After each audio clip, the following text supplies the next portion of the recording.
a crack held by the night chain. In the crack, Fran West said, "What do you want, Mr. Cordell, I want to talk to you about Dom Marchese." "What about him?" "Won't it be easier inside?" "It's pretty easy the way it is," Fran said. "Your neighbors might overhear us. This is pretty confidential." "I've only got one neighbor, and he leaves for work at 6:30 in the morning." "Dennis won't like the way you're treating a new member of the firm," I said. "Are you working for Dennis?" "Yes." "Since when?" "Since this morning." "Then you won't mind if I call him to check, will you?" "Not at all." "Your name is Cordell?" "Matt Cordell, that's right. If you're going to call him, please hurry, will you? I don't like standing in hallways." Fran thought about it for a moment. Then she said, "You sound okay?" And she took the chain off the door. It was 30 degrees cooler inside. I felt the chill instantly and almost shuddered. Fran didn't seem to mind the cold. She was wearing a black sweater and black slacks tapered to hug her ankles. She wore black slippers, and her hair was as black as her costume, blacker, the richest, blackest hair I'd ever seen on a woman. Her eyes were brown, and she wore no makeup, no powder, no lipstick, so that the wide brown eyes became the focal point of what was essentially a plain face. "Come on in the living room," she said, and I followed her into a room with a fireplace on one wall and yellow nylon drapes on another. Dramatically, she went to stand by the draped wall instantly, a black shadow against the bright lemon yellow. "Sit down." "Thank you." I sat. A cigarette box was on the table, so I lifted the lid and had one. "What about Archese?" she said. "He's dead." "Killed or dropped?" "He was shot." "That's nice," Fran said. She walked to the table and speared a cigarette for herself. Gallantly, I lighted it. She blew smoke at me and asked, "When did this happen?" "Yesterday afternoon." "I guess I should have the morning papers delivered," she said. "I'm a late sleeper. By the time I get the news, it happened 4 days ago. How'd you get into this?" "Dennis hired me. I used to work with him a long time ago," I lied. "What's the matter? Didn't he like the job I was doing?" "He liked it fine, but murder complicates it a little. He feels a man ought to be around now." "Why?" she said. And it was a damn good question, because I know of very few private investigators who will mess around with murder. The minute a homicide intrudes into a case, the private eye will pick up his fee and steal into the desert night. "Johnny Bridges is involved," I said. "He's still the agency's client until he notifies us otherwise. We may be able to save him a lot of trouble if we can establish where he was, what he was doing." "Cut the gobbledygook," Fran said, "and tell me why Dennis thought he had to bring in somebody else on this." "He's worried about you," I said in a final stab. "Huh." "He is. With a murderer running around, who can tell?" I shrugged in what I hoped was a realistically concerned manner. "The day Dennis Knowles starts worrying about anyone but himself is the day I'll run out to buy a padded bra," Fran said. The image was not wasted on me. The girl's bosom was high and full beneath the black sweater, a natural softness crowding the wool, a softness foam rubber could never hope to achieve. "You have a point," I said. "But Dennis hired me anyway, and since we're all in the same boat now, couldn't we drop the suspicion and get down to brass tacks?" Fran shrugged. "There's only one brass tack, and it looks like I just sat on it. Dennis is dissatisfied with my work." "That's not so," I said. "Nor is it uncommon for more than one person to work on the same case. You should know that. How long have you been doing investigation work?" "Not too long." "How long?" "This is my first case, really. A promotion, sort of. Before this, I was doing modeling." "Oh." She didn't have to elaborate. Dennis had been using her as one of his professional correspondents. Fran West was one of the ladies who, fairly undraped, had their pictures taken in bed when the door was shattered. I visualized her fairly undraped. The picture was convincing. There was nothing professional-looking about her, no hardness, no slick-painted exterior. She looked like a nice girl, and maybe she was. "I can see the wheels clicking," she said. "You're drawing the wrong conclusions." "Am I?" "Insufficient evidence," she said, and she smiled. "An investigator should never build a case on piecemeal facts," unquote. A gem of wisdom from the great man himself. Dennis. Dennis. To set you straight, Mr. Cordell, I did professional modeling. I hesitated on the word because most people think of fashion models when the word modeling is mentioned. I'd be a little incongruous as a fashion model. To model clothes, you need an exquisitely boned face, no bosom, a boy's hips, and long, thin legs. I'm plain as mud, and I run to fat. I couldn't model a chemise because I'd fill out the damn thing. What kind of modeling did you do? Cheesecake. She paused. You don't need an Egyptian goddess face for cheesecake. Nobody looks at the faces in a cheesecake magazine. Why'd you leave modeling? I went into a second-hand magazine shop once, and I saw the kind of men who buy the girly mags. I decided to make an honest woman of myself. I'm very strong. I took a course in judo, and then I applied for a job with the city police. I failed the written examination. I guess I'm pretty stupid. Anyway, I finally got a job with Dennis. Actually, I'd probably be a decoy for subway mashers if I was a lady cop. This way, I really get to do some investigation. Which brings us to Johnny Bridges. If you like. She shrugged. Can I get you a drink or something? I'd like a drink fine. She went into the kitchen and came back with a fifth of bourbon. I never drink before 3 in the afternoon, she said. A standing rule of mine. Bourbon all right? Bourbon's fine. What are your other standing rules? They'd bore you. Besides, you want to talk about Johnny Bridges, don't you? It's rare that I get the occasion to drink socially with a nice girl. Why, thank you. And the rules? Rule 1, never touch a drink before 3 in the afternoon. Rule 2, never wear a girdle. Rule 3, never invite a man up for a nightcap unless I plan to let him stay the night. Rule 4, be a lady. Rule 5, except when it's impossible. I laughed. Fran laughed with me. That's a good set of rules, I said, still laughing. I was beginning to like her very much. There was honesty and freshness about her. Freshness is a thing cultivated by women who, once all the gook is washed away, are about as fresh as the Roman Senate. And because it's a cultivated look and attitude, it loses all semblance of freshness. Fran was truly fresh. Honesty is something you can't cultivate. You're either honest or you're not, and she was, or at least I thought so. What are your rules? She said, and she handed me the bourbon. Or do you have any? I have some. You have to have 5. If you don't, they're not really rules. They're only daily reminders. Rule number 1, I said. Take a drink whenever it's offered, regardless of the time of day. Rule 2, never wear a girdle. Rule 3, never... Because I don't think he considers himself a dog. I get the feeling Atticus believes he's more of a person than a pet. He's old and kind of crabby. Plus, he ignores other dogs if they approach him. So I'm a little worried. Call a proposition a nightcap. Rule 4, always recognize a lady. Rule 5, except where it's impossible. Am I recognizable? Fran asked. You are indeed. Thank you again. I think there may be a poet under that Brooks Brothers suit.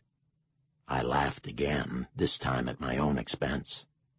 The suit I was wearing was as close to being Brooks Brothers as I was close to being Adolphe Menjou. I haven't laughed this way in a long time, I said. Good.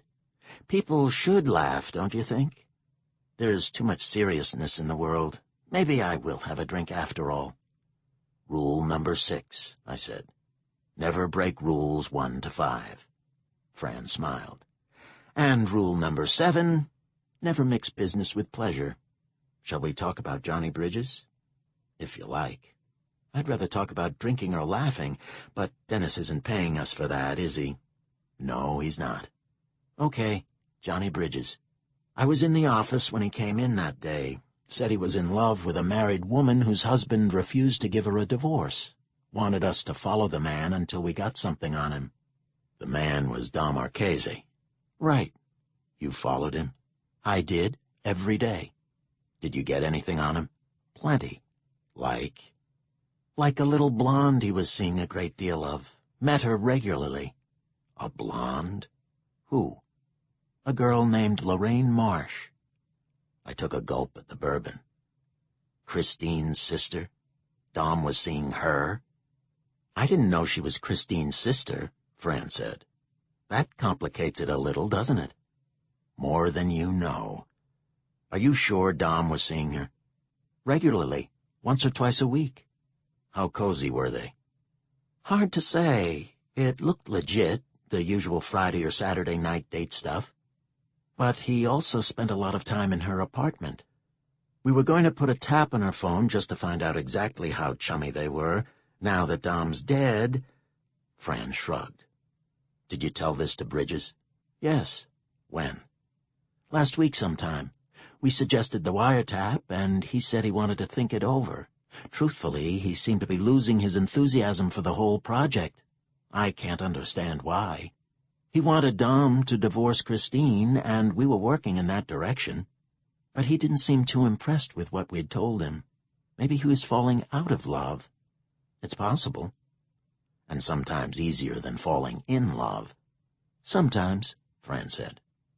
Well, I don't know what to think, I said honestly. You're sure Dom Marchese was seeing a lot of Lorraine Marsh? Positive. And you didn't know she was Christine's sister? No. I guess I goofed, huh? She went to the apartment several times, but I figured it was to see Dom. A nice sister to have, huh? Very nice. Do you know her? Yes, I know her. Would you call her a lady? Insufficient evidence, I said, smiling. An investigator should never build a case on piecemeal facts, unquote. The way the police built their case against you? Fran asked, unsmiling. Huh? It clicked a little while back. I read about you in the papers. Okay, I said. I don't think you're working for Dennis, Fran said. No? No. He once told me about a guy who broke his nose. Seems to me your name came up. That's entirely likely. Who are you working for? I'm not really working. I'm simply trying to help someone. You're an appealing guy, Matt. I'll tell you why. Would you like to know why? Sure. Every woman in the world knows you took a beating from a beautiful and exciting woman. God, the papers had a field day with her pictures, didn't they? Yes, I said tiredly. All right, it still hurts you to talk about it. Shall we stop? I'd rather. I'd rather not, Fran said. And this all ties in with what is your basic appeal to women everywhere. You're a man who's been hurt, and by a beautiful gal. Aside from the natural instinct of wanting to mother you, there's also the challenge. It's a challenge no real woman can ignore. It's a challenge to her competitive spirit and her femaleness and her survival pattern. Do you know what the challenge is? What? I said. The challenge is whether or not she can make you forget, what was her name? Tony.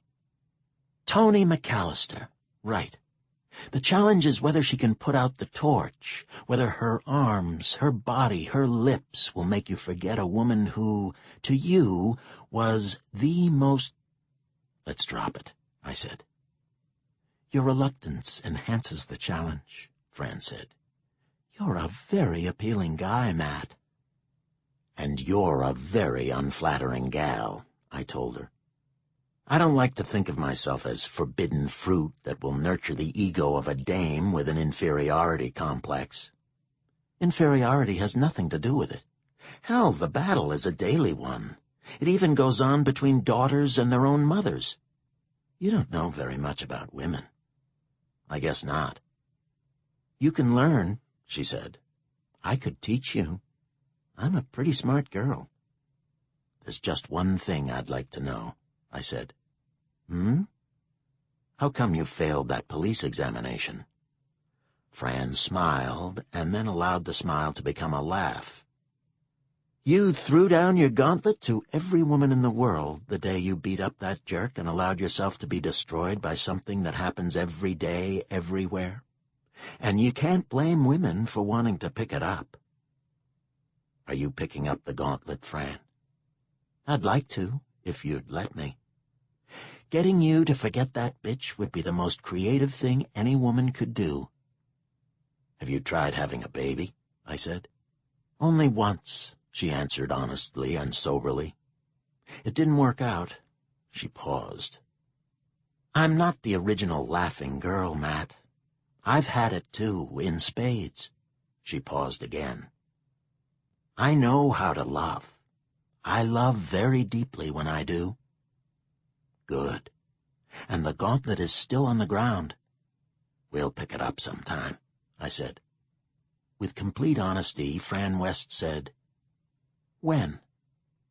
"Not tonight, Josephine." She laughed. "Perhaps I should add that I also think you're a hell of a nice guy, or is that necessary?" "It helps my ego." I rose. "Thanks for the bourbon, and the hospitality, and the psychology lecture. Thanks, too, for seeing through my Dennis Knowles ruse and listening to me anyway. You're a nice kid, Fran." "Thanks." She led me to the door. As I walked out, she said, "You forgot something, didn't you?" "What's that?" "Your glove. It's in the middle of my living room floor." "I didn't forget it," I said, and I left. We were playing the classic game called Murder. Any number can play. You assemble your guests and you hand out a playing card to each person. The person who receives the ace of spades is the murderer. The lights are then turned out. Every player is free to move about anywhere in the darkened house. When the murderer sees his opportunity, he strikes. He taps his victim on the shoulder and hands him or her the ace of spades. The victim counts to 10 slowly and then screams, giving the murderer a chance to get away from the scene of the crime. The lights are turned on, and the questioning begins. The questioning is handled by a person who is designated district attorney before the lights were turned out and the murder committed. The rules of the game are simple. The DA can ask any question he chooses. The object is, of course, to find the murderer. The murderer, having given his ace of spades to the victim, is the only player in the room without a playing card. When someone is accused, he must either show his card or admit he is the murderer, having no card. An essential element of the game is that every player must tell the exact truth when the DA questions him. Every player, that is, except one. The murderer.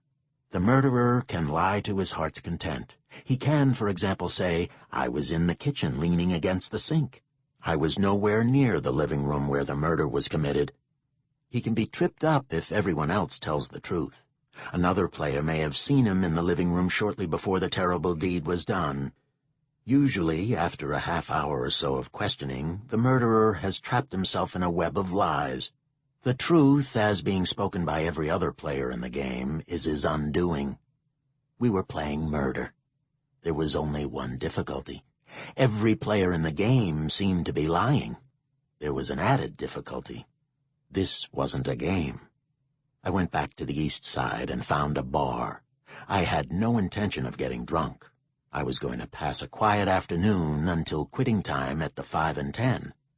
Then I would go to Lorraine's apartment and we would have dinner together, and maybe we would make love afterwards and then eat a little more, the way the Romans used to do, and then make more love, and then I would ask her how come she'd been seeing Dom Marchese and how come she'd told me her acquaintance with him was a casual meeting in the street kind of thing.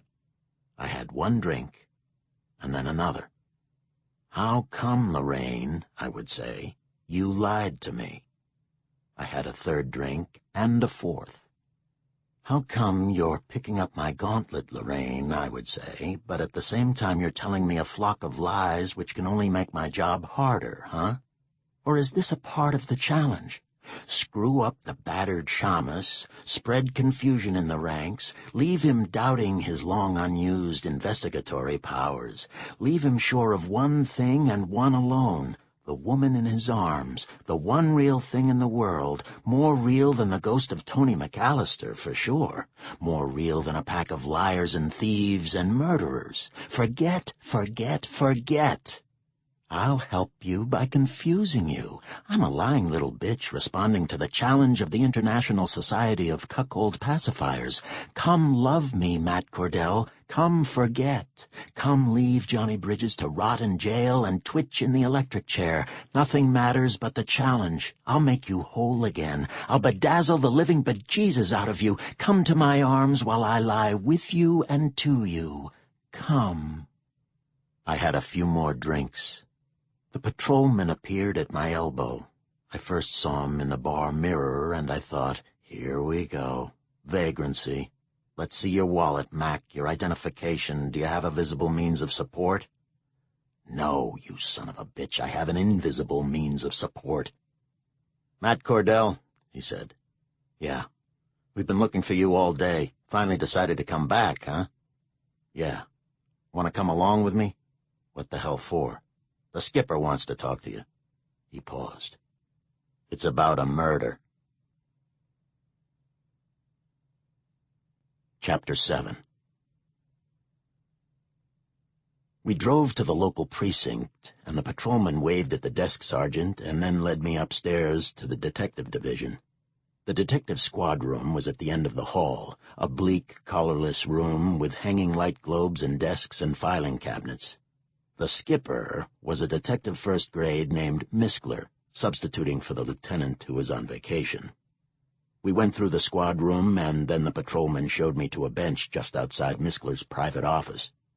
I cooled my heels on the bench for about 10 minutes, occasionally looking at the frosted glass door that carried Miskler's name in peeling gilt letters.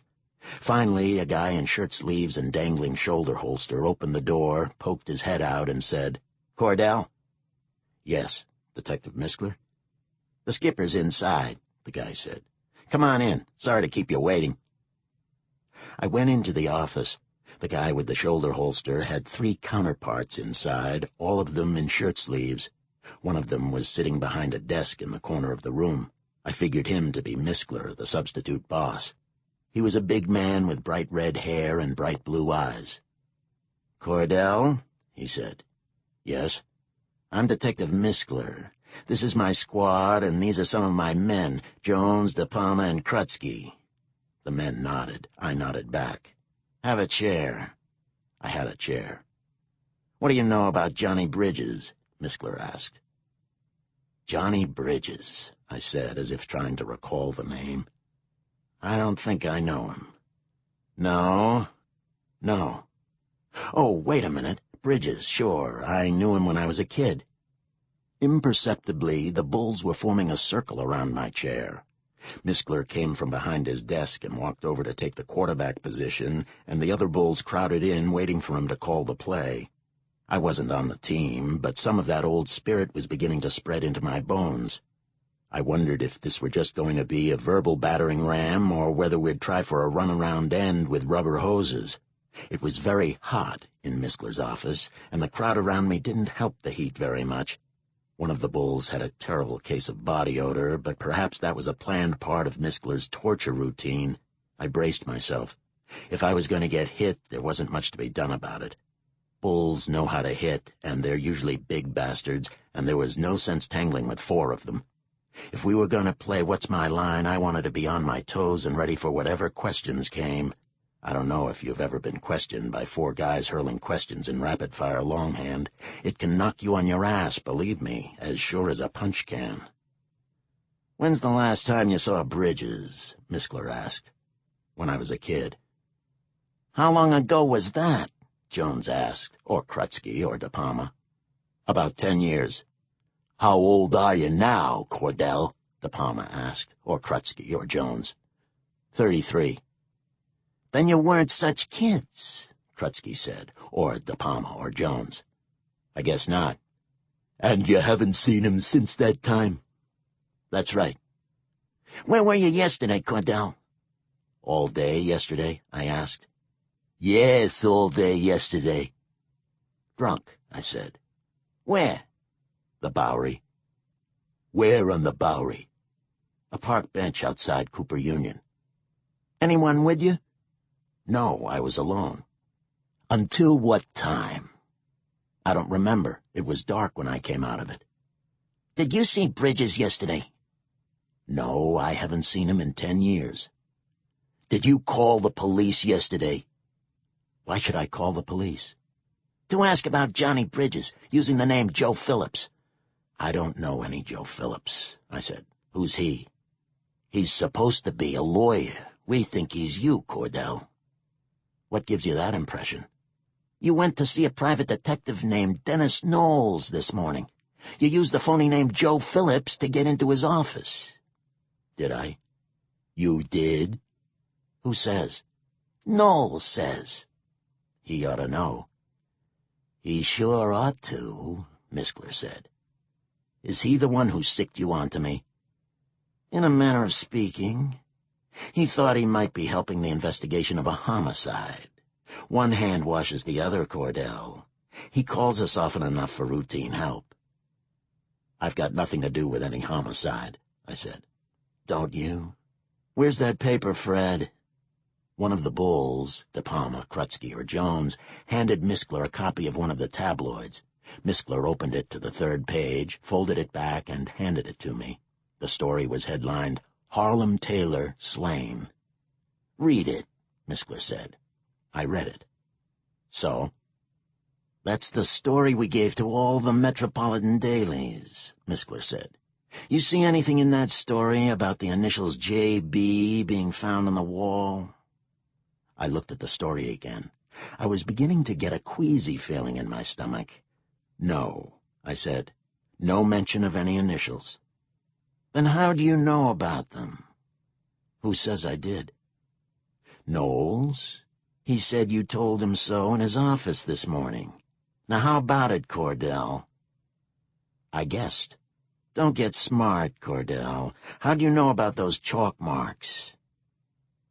The quarterback had called the play, and the boys were ready to snap back the pigskin and go for broke. They crowded around me menacingly. This wasn't a vagrancy charge, and it wasn't practicing without a license. It was plain and simple accessory after the fact, and the fact was murder. I swallowed. Well, Cordell, what happens when I tell the truth? We decide whether or not it is the truth. Suppose I lose. You're an accessory. You're an accessory anyway, so why not chance it? I sighed. I was with Bridges when he found the body. They were all brimming with questions now, Miskler, Jones, De Palma, and Crusty. They had me pinned, and they wouldn't let me wiggle loose. In rapid fire, each man taking his turn while the next man phrased his question, they let me have it.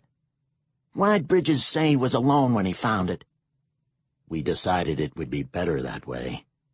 How? If I was left out of it. Why leave you out of it? So that I could help find the real murderer. How do we know you didn't put the blocks to Arcasey yourself? You know I didn't. I'm a goddamn drunk. I've got no motive for wanting Arcasey out of the way. Bridges has. Does he? I said. Damn right he does. What's the motive? A little hanky-panky with Christine Arcasey, the dead man's wife. You've only got Dennis Knowles' word for that. I heard it differently. How'd you hear it, Cordell? I heard it was Arcasey who hired Knowles to watch Christine, not Bridges to watch Arcasey. Well, you heard wrong. Unless Knowles is in this too and trying to cover up. Knowles is too smart to get involved in homicide. So am I said. It doesn't look that way, Cordell. What were you doing with Bridges in the first place? I told him all about the cash register thefts. They listened blankly. When I finished talking, Miskler said, It stinks. That's why you should know it's the truth. If I was inventing a story, I'd make it a doozy. And Bridges thought your help in finding the real murderer was worth lying to the cops, huh? Yes. That's a laugh. You couldn't find your way into the IRT with a token's head start. I'm a little better than that, Miskler, I told him. I broke a few tough ones in the old days. These ain't the old days. These are the new days, and I read you for a drunken bum who maybe hired himself out for a quick bump job. How does that sit with you, Cordell? It doesn't. It stands at the back of the theater with its thumb up its ass. Watch your language, one of the other bulls warned. Then watch the stories, I said. I'm not a hired gun, and I'll never be a hired gun, no matter how bad things get. You expect us to believe that crap about the cash register? Believe it or not, it's the truth. Try this on for the truth, Cordell. Bridges is laying this Christine job, and she's quite a job, and I don't blame him. Archese knows, and they ask him for a divorce, but he won't play ball. They hire Knowles to tail Archese, but Bridges is getting impatient by this time. He likes the dame too much. He wants her as a steady diet. Answer? Get Archese out of the way. But who? Why not Matt Cordell, good old buddy Matt, who used to live uptown and who proved he knew how to use the ass end of a .45 when he beat up the guy who put the horns on him. Old Matt's down and out now. Maybe he can use a C-note to keep him in liquid poison for a few days. Maybe old Matt would do me the honor of knocking off my partner for me. To quote you, Miskler, it stinks, I said. I ain't finished, Cordell. Bridges finds you and tells you the whole setup. You agree to do the job. You use the gun that was in the drawer outside, the gun Bridges owns. You come up to the shop and knock off Archese. I see, I said. And Archese can't see too well, is that it? He saw fine, Miskler said. We checked his past medical record just for kicks. 20/20 vision. What the hell are you driving at? If he saw so fine when I was allegedly shooting him, how come he wrote Johnny's initials on the wall? He didn't. No? Then who did? You, maybe. It sure as hell wasn't Archese. According to our autopsy report, death was instantaneous. He could no more write anything on that wall than he could breathe. End of Disc 2. Disc 3. Let me get this straight, Miskler. I was hired by Johnny Bridges to kill his partner, right? Right. So I killed him, then picked up a piece of chalk and put Johnny's initials on the wall, right? Now, why the hell would I do something as insane as that? A smoke screen. It wouldn't be the first time, Cordell. The minute we ascertain that Archese couldn't have scribbled those initials, we're also ascertaining the killer must have scribbled them. And this automatically eliminates Johnny Bridges. What killer would be crazy enough to sign his job? That's the way we're supposed to think, isn't it? Oh, Jesus, I don't know how the hell you're supposed to think. If this is a sample of what you come up with, give me a better story, Cordell. I gave it to you. And it stinks. And so does yours, I said. It's a shame I'm the cop, ain't it? You gonna book me? You got a better idea, Cordell? I've got a lot of better ideas. Let's hear them. Let me snoop around a little more. You gain nothing by locking me up. We gain a killer, Miskler said. Then Bridges is clear? Not if he hired you, he ain't. It don't matter who pulled the trigger, you know that, Cordell. Okay. If you think I pulled the trigger, you've got me cold, right? Put a tail on me to make sure I don't leave town. You can pick me up whenever you need me. What do I gain? You gain an experienced investigator who happens to have the confidence of most of the people who were closely involved with the deceased and the suspect. That should be worth something to you. The confidence, huh? Like the kind Knowles has? Knowles is harboring a grudge. I once broke his nose. You didn't expect him to be good to me, did you? It seemed you did. I made a mistake. I'm probably making one myself, Miskler said. What do you mean? Take off, Cordell. You've got a tail, so don't leave the city. You make a move toward a bus, train, or an airplane, and you're on your ass in jail. Got me? I've got you. Can I talk to Bridges? What for? To get his story. Why? Maybe he put those initials on the wall. Sure, and maybe I did, Cordell. I grinned. You don't really believe I hired out as a gun? I think out loud, Miskler said, and I think a lot. You're still not out of this, so don't get cocky. You know what I think? I said.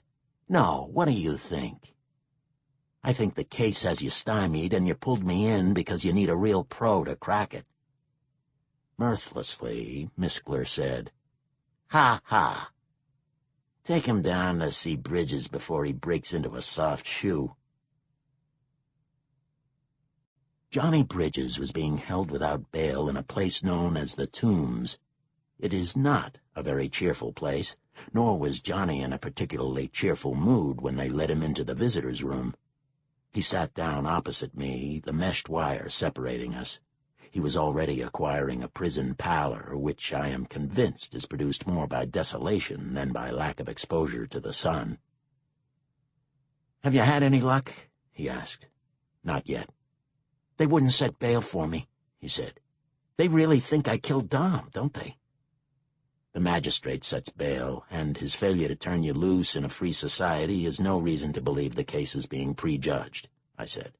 "Besides, the cops who are working on this aren't at all convinced you did it." "How do you know?" "I just had a talk with them. They're grabbing for straws. They even accused me of being a hired gun. What it amounts to, Johnny, is that they're still trying. They wouldn't have let me loose if they had any positive leads. They're still hoping I'll turn up something, or they're hoping I'll betray myself for another party. In any case, this thing is far from solved." I paused. "Now, how about a little cooperation from you? I've given you all the Did you know that Dom Marchese and his wife were separated?" "Yes," Johnny said unhesitatingly. "Then why didn't you tell me?" "I thought I did." "You didn't. As a matter of fact, you said that Dom knew you were going up to see Christine yesterday afternoon. You told me, and correct me if I'm wrong, that Dom had left a check for her and wasn't sure if she knew where it was. He sent you there, you told me." "That's right." "Where did he leave the check, Johnny?" "In the mailbox." "Wouldn't she have found it without your telling her where it was?" "Maybe. Dom was fussy that way. He gave her a check every week, like clockwork, even though they were separated. He usually delivered it himself." "When I asked you why Dom didn't phone her about the check, you said you didn't know. You did know, Johnny. They were separated, and he probably didn't want to talk to her. Isn't that right?" "I suppose so." "Then you were trying to hide their separation from me." Johnny hesitated. "All right, I was." "Why?" "Because it was none of your business." "Even with a dead man laying on the floor? Even with your initials on the wall beside him?" "What's the scoop, Johnny? Have you been laying Christine?" "No." "That isn't the way I heard it." "I don't care how you heard it. I'm telling you the truth." "You're not in love with Christine Archese?" "Of course not," Johnny said. "Then why'd you go to Dennis Knowles?" Johnny looked at me blankly. "Who the hell is Dennis Knowles?" "The private eye you hired to follow Dom Marchese. How about it, Johnny?" He no longer looked blank. He looked positively flabbergasted. "Are you crazy or something?" he said. "I never heard of the guy. Why would I hire anyone to follow Dom?" "Because you wanted him to divorce his wife," I said. "Holy Jesus, where'd you get this?" "Why else didn't you tell me about the separation, Johnny?" I shouted. "Because it wasn't supposed to be common neighborhood gossip, goddammit, and because I happen to have an interest." "In Christine?" "No, in Christine's sister, in Lorraine Marsh." I pulled up short. I thought about what he'd said for just a few seconds. Then I said, "What kind of an interest?" I've been seeing her. Object matrimony? Maybe, in spite of the fact that Dom Marchese was playing around with her. That's a lie, Johnny snapped. The police guard at the door yelled, "Quiet it down in there." I lowered my voice. You don't believe Dom was seeing Lorraine? You don't believe they might have been intimate? No, I don't. How does Lorraine feel about you? I never asked her. What was your reaction to Knowles's report? What report? He said. About Dom and Lorraine. Johnny, stop snowing me. If you want me to help, I told you I don't know any Hennessy Knowles. Dennis Knowles, I corrected. Dennis, all right, whatever his name is. I don't know him. I never met him. I never hired him, and I don't know what report you're talking about. The reason I didn't tell you about Dom and Christine was because I might be in the family someday, who knows? That didn't stop you from accusing Dom of being a thief. I didn't go to the cops, did I? I came to you. But first you went to Knowles. Jesus, Matt, he said. What's the matter with you? I'm telling you the truth. I'm here because I'm suspected of murder. Do you think I'd lie to the one person who might help me? He seemed almost on the verge of tears. I looked at his face. His eyes were blinking, and there was a slight tick at the corner of his mouth. Okay, I said. I'll see what I can do. Don't get nervous. They won't be lighting a fire under you for a while yet. Incidentally, they know I was with you when we found Dom, so you needn't lie about that anymore. They also know why I was there. You told them? Yes. But you said... I know. I had to tell them. You're handling it, he said. He smiled wanly. Be funny if I got the electric chair, wouldn't it? Be hilarious, I said. I'll be in touch with you. Stop worrying. Sure, he said, and I left. Miskler's tail picked me up downstairs. He was a tall blond guy with shoulders like Primo Canera. He wasn't designed to be missed. Detective Miskler wanted me to know I was being followed. I didn't really mind too much. The wrestler behind me was undoubtedly carrying a gun, and his gun might come in handy someday. In the meantime, since I had no intention of leaving the city, I made no attempt to dodge the tail.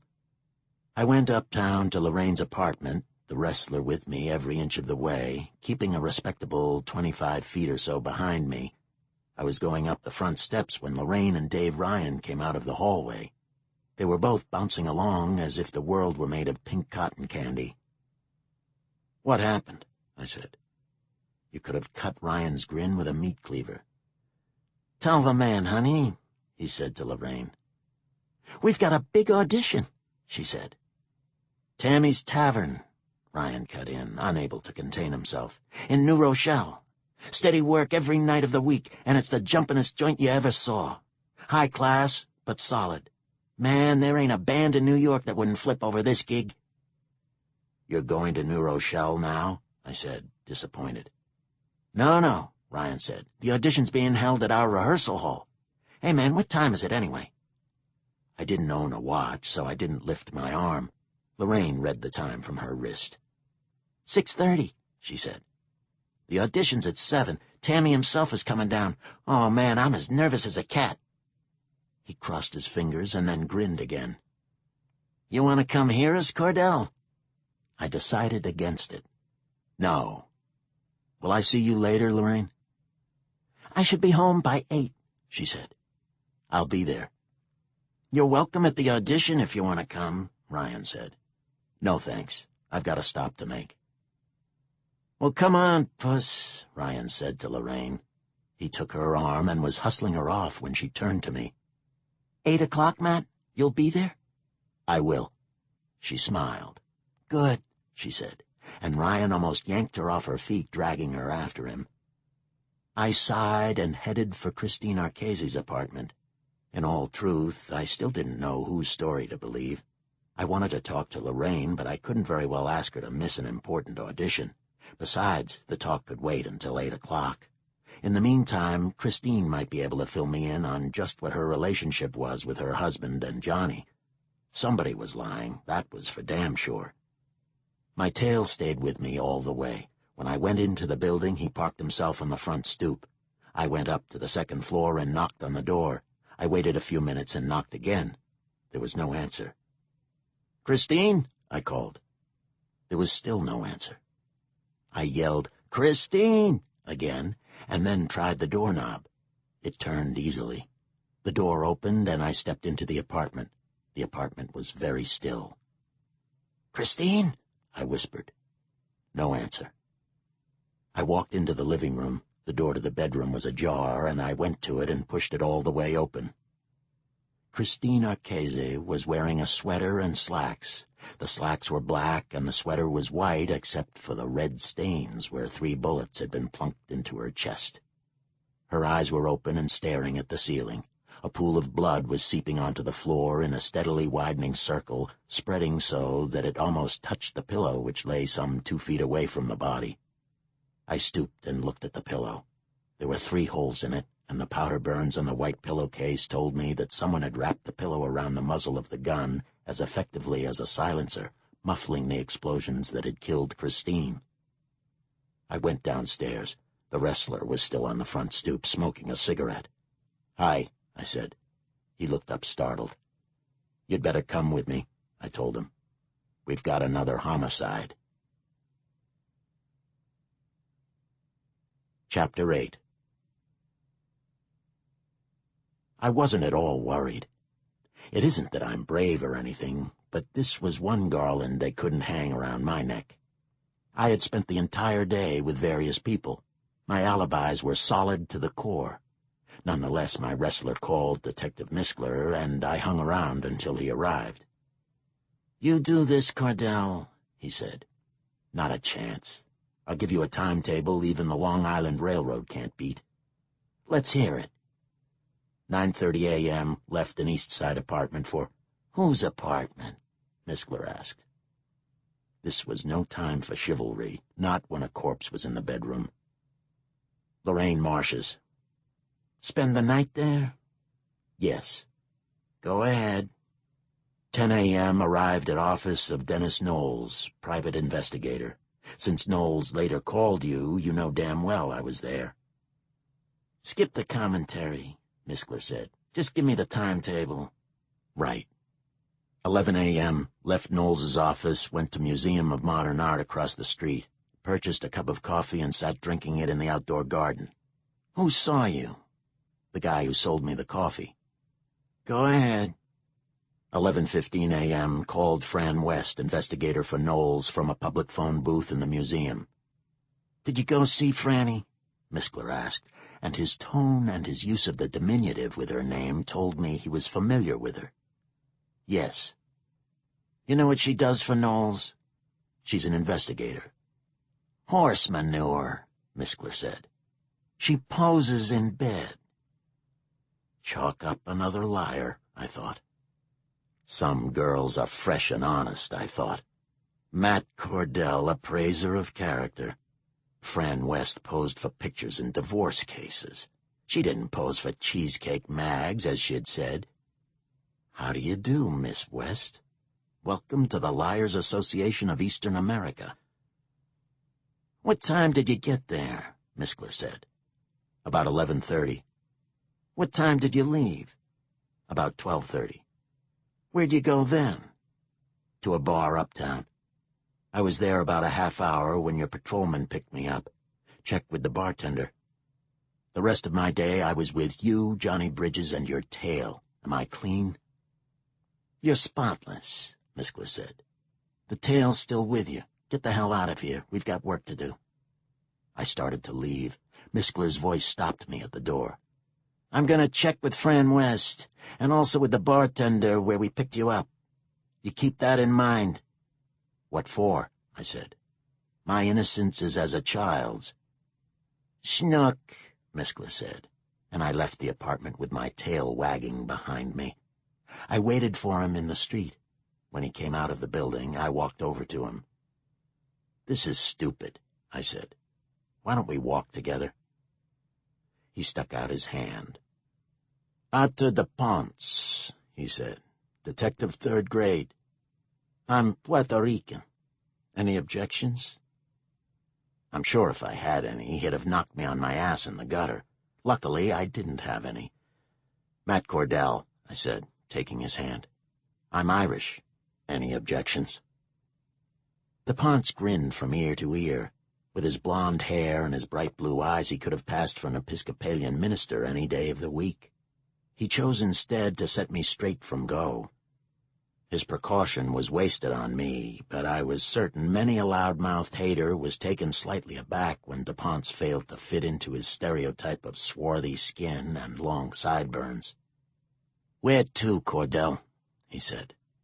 "An audition in a rehearsal hall on 116th Street. You been on the force long?" 4 years, he said. "A detective so soon?" "I'm a good cop," he said flatly, and I didn't doubt it for a minute. "Who's at the rehearsal?" "A girl, sister of Christine Archese." "Where to from there?" "Her apartment." "You had dinner yet?" "No," I said. "You want to join me?" I'd hoped to eat with the lady. "Mind if I pick up some sandwiches and Joe?" I'd never met a civilian who used the military term Joe for coffee. "What branch of the service were you in?" I asked. "Marines," he said. "I'll eat at the audition if it doesn't bother anybody." "Who's going to argue with the New York City police?" I said. We picked up the sandwiches and coffee and then went down to the basement room. The band was in full swing. A short, fat guy in a brown Dupioni silk suit sat against one wall. He looked more like a pig than any human being I have ever met. He had a short pig's snout and dull black pig's eyes and thick little pig paws. A pinky ring sparkled on one of the paws. He wore an orange silk shirt under the brown silk suit, and the letters T.T. were monogrammed onto the left breast of the shirt where it showed beneath the open jacket. This, then, was Tammy somebody. A nobody in a gray seersucker sat next to Tammy. As the band played, Tammy made an occasional comment to the seersucker suit. DuPont and I sat at the rear of the room, and he commenced polishing off his sandwiches and coffee. Lorraine sang a song, and then the band played a jump tune and a cha-cha-cha, and then Lorraine sang a torch song, and Tammy stood up in the middle of the song and said, "Okay, that's enough." Ryan walked over to him, his trumpet in one hand. "How was it, Mr. Terran?" he asked. "Lousy," Tammy said. "What?" "I had to charge you for my car fare from New Rochelle. You got some nerve dragging me here to listen to a bunch of second-rate bums." "Hey, watch it, fat boy," Lorraine said into the mic, and then she stepped out from behind it and walked to him quickly. "If you don't like us, don't knock us." "You cheap canary," Tammy said. "I've heard better voices in church on Sunday." "You wouldn't know a voice from a herd." Sophie's mental illness. Was the distaste in Bondurant's voice when he spoke of his successor bitterness over a rival, or something more? What was she studying at the university, he asked, knowing better than to go directly for the other answers he wanted. Peter Bondurant wouldn't give up his secrets that easily, if he gave them up at all. "Psychology," he said, with the driest hint of irony, as he stared at the photo of her in the black dress and bleached boy cut, the earrings and pierced nose, and unhappy eyes. "Did you see her often?" "Every Friday. She came for dinner." "How many people knew that?" "I don't know. My housekeeper, my personal assistant, a few close friends. Some of Jillian's friends, I suppose." "Do you have additional staff here at the house, or just the housekeeper?" "Helen is full-time. A girl comes in to help her clean once a week. There's a grounds crew of 3 who come weekly. That's all. I prefer my privacy to a staff. My needs aren't that extravagant." Friday's usually a hot night on the town for college kids. Jillian wasn't into the club scene? No, she'd grown past it. Did she have many close friends? Not that she spoke about with me. She was a very private person. The only one she mentioned with any regularity was a waitress at a coffee bar. Michelle something. I never met her. Did she have a boyfriend? No, he said, turning away. French doors behind his desk led out to a flagstone courtyard of vacant benches and empty planters. He stared through the glass as if he were looking through a portal into another time. Boys didn't interest her. She didn't want temporary relationships. She'd been through so much. His thin mouth quivered slightly, and a deep pain came into his eyes, the strongest sign of inner emotion he had shown. She had so much life ahead of her, he murmured. I wish this hadn't happened. Quinn quietly moved in alongside him. His voice was low and soft, the voice of sad experience and understanding. That's the hardest thing to cope with when a young person dies, especially when they've been murdered. The unfulfilled dreams, the unrealized potential. The people close to them, family, friends, thought they had so much time to make up for mistakes. Plenty of time down the road to tell that person they loved them. Suddenly, that time is gone. He could see the muscles of Bondurant's face tighten against the pain. He could see the suffering in the eyes, that hint of desperation at the knowledge the emotional tidal wave was coming, and the fear that there may not be enough strength to hold it back. At least you had that last evening together, Quinn murmured. That should be some comfort to you. Or it could be the bitter, lasting reminder of every unresolved issue left between father and daughter. The raw wound of opportunity lost. Quinn could almost taste the regret in the air. How was she that night? He asked quietly. Did she seem up or down? She was... Bondurant swallowed hard and searched for the appropriate word. Herself. Jilly was always up one minute and down the next. Volatile. The daughter of a woman in and out of institutions for psychiatric problems. She didn't give any signs something was bothering her, that she was worried about anything. No. Did you discuss anything in particular? Or argue about...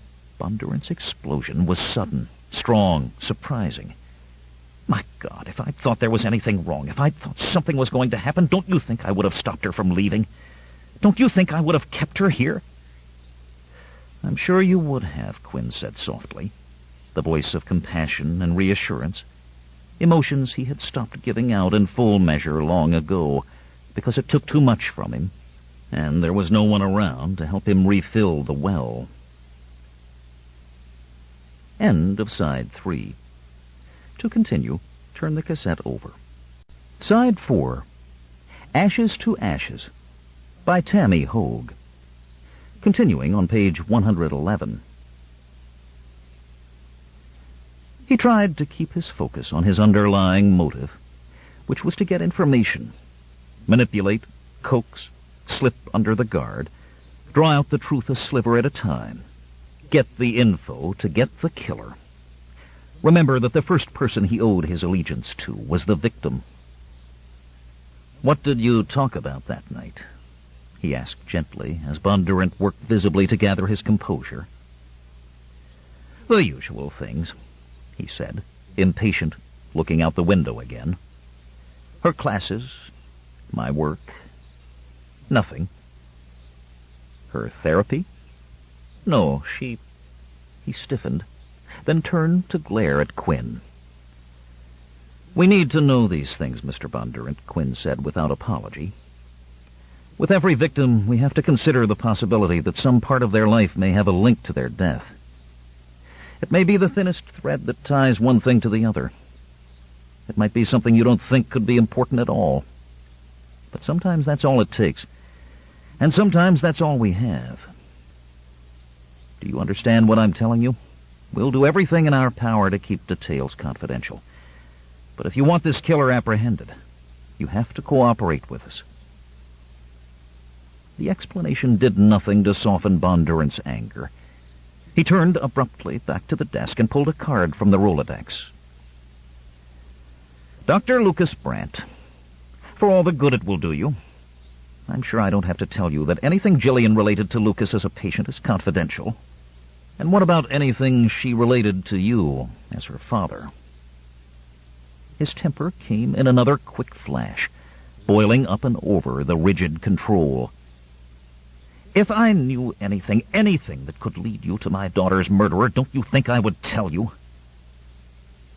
Quinn was silent, his unblinking gaze steady on Peter Bondurant's face, on the vein that slashed down across his high forehead like a bolt of lightning. He pulled the Rolodex card from Bondurant's fingers. I hope so, Mr. Bondurant, he said at last. Some other young woman's life may depend on it. What did you get? Kovac asked as they walked away from the house. He lit a cigarette and went to work sucking in as much of it as he could before they reached the car. Quinn stared down the driveway and past the gate where two cameramen stood with eyes pressed to viewfinders. There was no long-range audio equipment in sight, but the lenses on the cameras were fat and long. His period of anonymity was going into countdown. Yeah, he said. A bad feeling. Geez, I've had that from the start of this deal. You know what a man like Bondurant could do to a career? My question is, why would he want to? 'Cause he's rich and he's hurting. He's like that guy with the gun in the government center yesterday. He wants someone else to hurt. He wants someone... Description, you're allowed to look. Nice pants, Moss muttered, fighting chuckles. Those big brown eyes, that granite jaw, that sexy mouth. I think I could have an orgasm watching him talk about proactive strategies. Nicky. Oh, that's right, you're a married woman, Liska teased. You're not allowed to have orgasms. Do you talk this way when you're riding around with Kovac? Only if I want to get him crazy. He twitches like a gaped frog.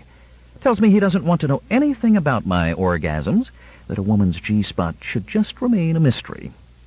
I tell him that's why he's been divorced twice. You should see how red he gets. I love Kovac. He's such a guy. Moss pointed through the windshield. Here it is, Edgewater. The Edgewater townhomes were a collection of impeccably styled buildings designed to call to mind a tidy New England fishing village. Gray clapboard, trimmed in white, cedar-shake roofs, 6-over-6 paned windows. The units were arranged like a crop of wild mushrooms, connected by meandering landscaped paths. All of them faced the river. I've got the key to Bondurant's unit, Liska said, piloting the car into the entrance of the townhouse complex. But I called the caretaker anyway. He says he saw Jillian leaving Friday afternoon. I figure it won't hurt to talk to him again. She parked near the first unit, and she and Moss showed their badges to the man waiting for them on the stoop. Liska pegged Gil Van Lees for mid-30s. He was blond, with a thin, weedy mustache, 6 feet tall, and soft-looking. His Timberwolves starter jacket hung open over a blue security guard's uniform. He had that look of a marginal high school jock who had let himself go. Too many hours spent watching professional sports with a can in his hand and a sack of chips beside him. So, you're a detective? His small eyes gleamed at Liska with an almost sexual excitement. One was blue, and one the odd, murky color of smoky topaz. Liska smiled at him. That's right. I think it's great to see women on the job. I work security down at the Target Center, you know, he said importantly. Timberwolves, concerts, truck pulls and all. We've got a couple gals on, you know.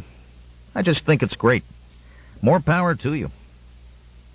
She was willing to bet money that when he was sitting around drinking with the boys, he called those women names even she wouldn't use. She knew Van Lee's type firsthand. So you work security there and look after this complex, too? Yeah, well, you know my wife. We're separated. She works for the management company, and that's how we got the townhouse. Because I'm telling you, for what they charge for these places, it's unreal. So I'm kind of like the super, you know, even though I'm not living here now. The owners here count on me, so I'm hanging in until the wife decides what to do. People have problems, plumbing, electrical, whatnot. I see it gets taken care of. I've got the locksmith coming to change the locks on Miss Bondurant's place this afternoon. And I keep an eye out, you know, unofficial security. The residents appreciate it. They know I'm on the job, that I've got the training. Is Miss Bondurant's unit this way? Moss inquired, gesturing toward the river, leaning, hinting. Van Lees frowned at her, the small eyes going smaller still. I talked to some detectives yesterday. As if he thought she might be an imposter, with her mousy mom looks. Not the real deal, like Liska. Yeah, well, we're following up, Liska said casually. You know how it is. Though he clearly didn't have a clue, other than what he'd picked up watching NYPD Blue and reading cheesy detective magazines. Some people would cooperate better when they felt included. Others wanted all kinds of assurances. Neither the crime nor the investigation would taint their lives in any way. Van Lees dug a ring of keys, and yet she came back here for college. What's with that? She could have gone anywhere. To the Sorbonne, to Oxford, to Harvard, to Southern Cal. She could have gone somewhere warm and sunny. She could have gone somewhere exotic. Why come here? To be close to Daddy. Moss walked the room, her gaze scanning for anything that might give a clue about their victim. I guess that makes sense, but still. My daughter Beth and I have a great relationship, but the second that girl graduated high school, she wanted out of the nest. Where'd she go? University of Wisconsin at Madison. My husband isn't Peter Bondurant.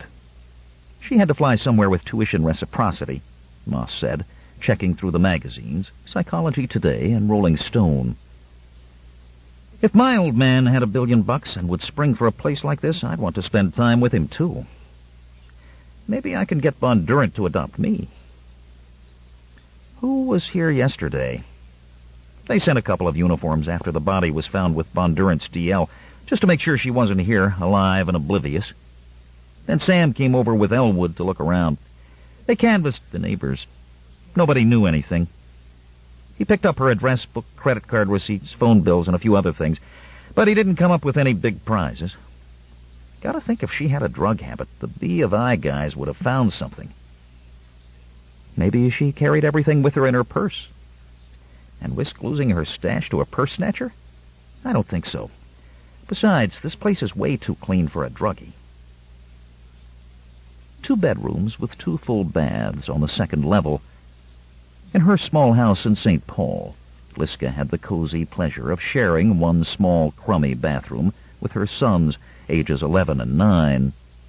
She made good pay as a detective, but things like hockey league and orthodontists cost bucks, and the child support her ex had been directed by the courts to pay was laughable. She often thought she should have had sense enough to get knocked up by a rich guy instead of by a guy named Rich. Jillian's bedroom was as eerily tidy as the rest of the house. The queen-size bed had been stripped bare by the B of I team, the sheets taken to the lab to be tested for any sign of blood or seminal fluid. There was no discarded clothing draped over chairs or trailing on the floor, no half-open dresser drawers spilling lingerie, no pile of abandoned shoes, nothing like Liska's own crowded room she never had the time or desire to clean. Who the hell ever saw it but herself and the boys? Whoever saw Jillian Bondurant's room? No snapshots of a boyfriend tucked into the mirror above the oak dresser. No photos of family members. She pulled open the drawers in the nightstands that flanked the bed. No condoms, no diaphragm. A clean ashtray and a tiny box of matches from the Cup Coffee House. Nothing about the room gave away any personal information about its occupant, which suggested to Liska 2 possibilities: that Jillian Bondurant was the princess of repression, or that someone had come through the house after her disappearance and sanitized the place. Matches and the smell of cigarettes, but every ashtray in the place was clean. Van Lee's had a key. Who else could they add to that list?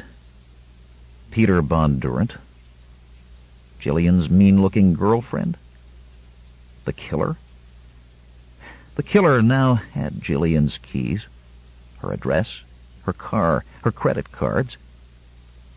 Kovac had immediately put a trace on the cards to catch any activity following the girl's disappearance Friday night. So far, nothing. Every cop in the greater metro area had the description and tag numbers on Bondurant's red Saab. Nothing yet. The master bath was clean, mauve and jade green with decorative soaps no one was supposed to actually, he said wisely. Maybe I don't want to see, the girl challenged. Oscar looked sad for her. He can't hurt you here, Angie, and all you have to look at is his face. You don't have to look inside his mind or his heart. All you have to see is his face. Oscar had sat across from a lot of witnesses in his time, all of them afraid of the same two things, retribution by the criminal sometime in the vague future, and the more immediate fear of having to relive the crime over and over. Kate knew a memory or a nightmare could cause as much psychological stress as an event taking place in real time. As evolved as people liked to believe the human race had become, the mind still had difficulty differentiating between actual reality and perceived reality. The silence went on.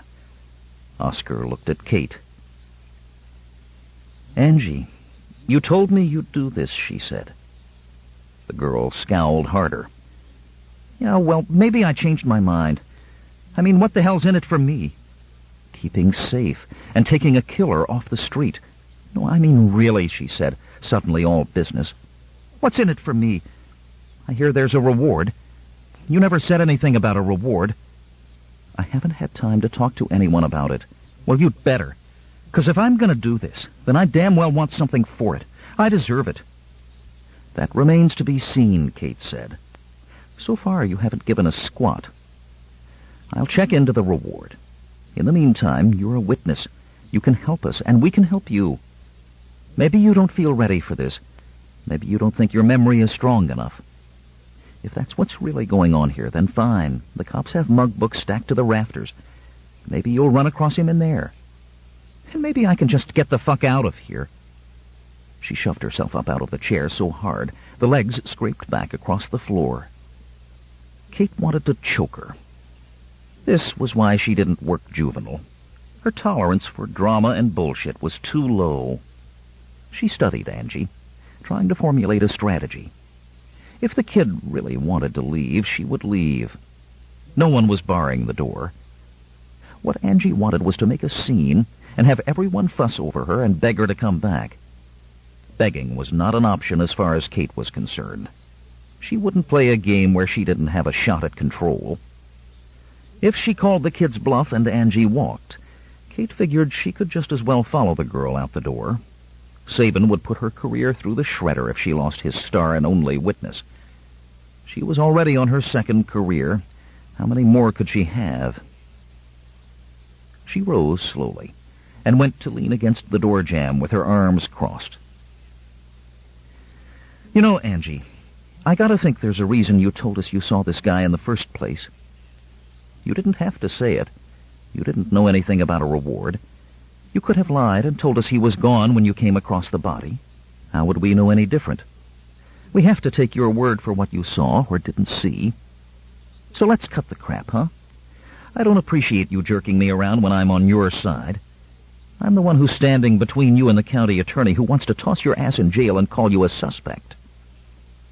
Angie set her jaw at a mulish angle. Don't threaten me. That's not a threat. I'm being straight with you because I think that's what you want. You don't want to be lied to and screwed over any more than I do. I respect that. How about returning the favor? The girl gnawed on a ragged thumbnail, her hair swinging down to obscure her face, but Kate could tell she was blinking hard and felt a swift wave of sympathy. The mood swings this kid inspired were going to drive her to Prozac. "You must think I'm a real pain in the ass," Angie said at last, her lush mouth twisting at one corner in what looked almost like chagrin. "Yeah, but I don't consider that a fatal or irreversible flaw. He picked each of these women for a reason. The reason should be more apparent with Jillian. How long had she been seeing you?" 2 years. "How had she come to you? By referral?" "By golf. Peter and I are both members at Minnetonka. An excellent place to make connections," he confessed with a smile, pleased with his own clever business acumen.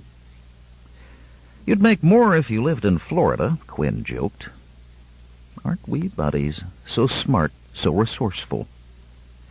"The season here has to be, all of 2 months?" 3 if we have spring," Brant shot back, settling into the rhythm of repartee. "A lot of time spent in the clubhouse. The dining room is lovely. You golf?" "When I get the chance." Never because he enjoyed it. Always as an opportunity for a contact, a chance to get his ideas through to his SAC or the unit chief, or supposed downtime with law enforcement personnel he was working cases with across the country. Not so different from Lucas Brant after all.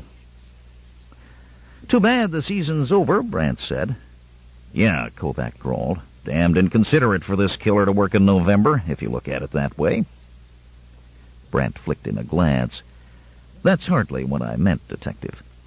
Though, now that you've brought it up, it's a shame you didn't catch him this summer. We wouldn't be having this conversation. Anyway," he said, turning back to Quinn, "I've known Peter for years. He doesn't strike me as a very social man. No, golf is serious business with Peter. Everything is serious with Peter. He's very driven. How did that quality impact his relationship with Jillian?" "Ah," he held up a finger in warning and shook his head, still smiling. "Crossing the line, Agent Quinn." Quinn acknowledged the breach with a tip of his head. "When did you last speak with Jillian?" Kovac asked. "We had a session Friday. Every Friday at 4. "And then she'd go over to her father's house for supper?" "Yes, Peter and Jillian were working very hard on their relationship. They'd been separated for a long time. A lot of old feelings to deal with." "Such as?" Brant blinked at him. "All right, what about a general statement, say about the root of Jillian's problems? Give us an impression." "Sorry, no." Kovac gave a little sigh. "Look, you could answer a few simple questions without breaching anyone's trust. For instance, whether or not she was on any medication. We need to know for the tox screen." "Prozac. Trying to even out her mood swings." "Manic depressive?" Quinn asked. The doctor gave him a look. "Did she have any problem with drugs that you knew of?" Kovac tried. "No comment." "Was she having trouble with a boyfriend?" "Nothing." "Did she ever talk about anyone abusing her?" Silence. Kovac rubbed a hand over his mouth, petting his mustache.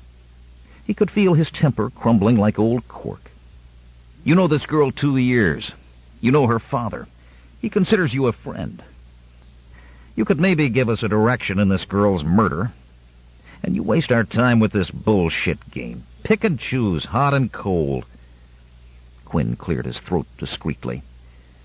"You know the rules, Sam." "Yeah, well, fuck the rules," Kovac barked, flipping a book of Maplethorpe photographs off the end table. "If I was a defense attorney waving a wad of cash, you can bet he'd find a loophole to ooze through." "I resent that, Detective." "Oh, well, yeah, I'm sorry I hurt your feelings. Somebody tortured this girl, Doctor." He pushed away from the credenza, his expression as hard as the stone he shot into the wastebasket. The sound was like a .22 popping. "Somebody cut her head off and kept it for a souvenir." If Adler shook his head. "You barely rank above the scumbags." "Hey, that's a step up from when she filed the papers."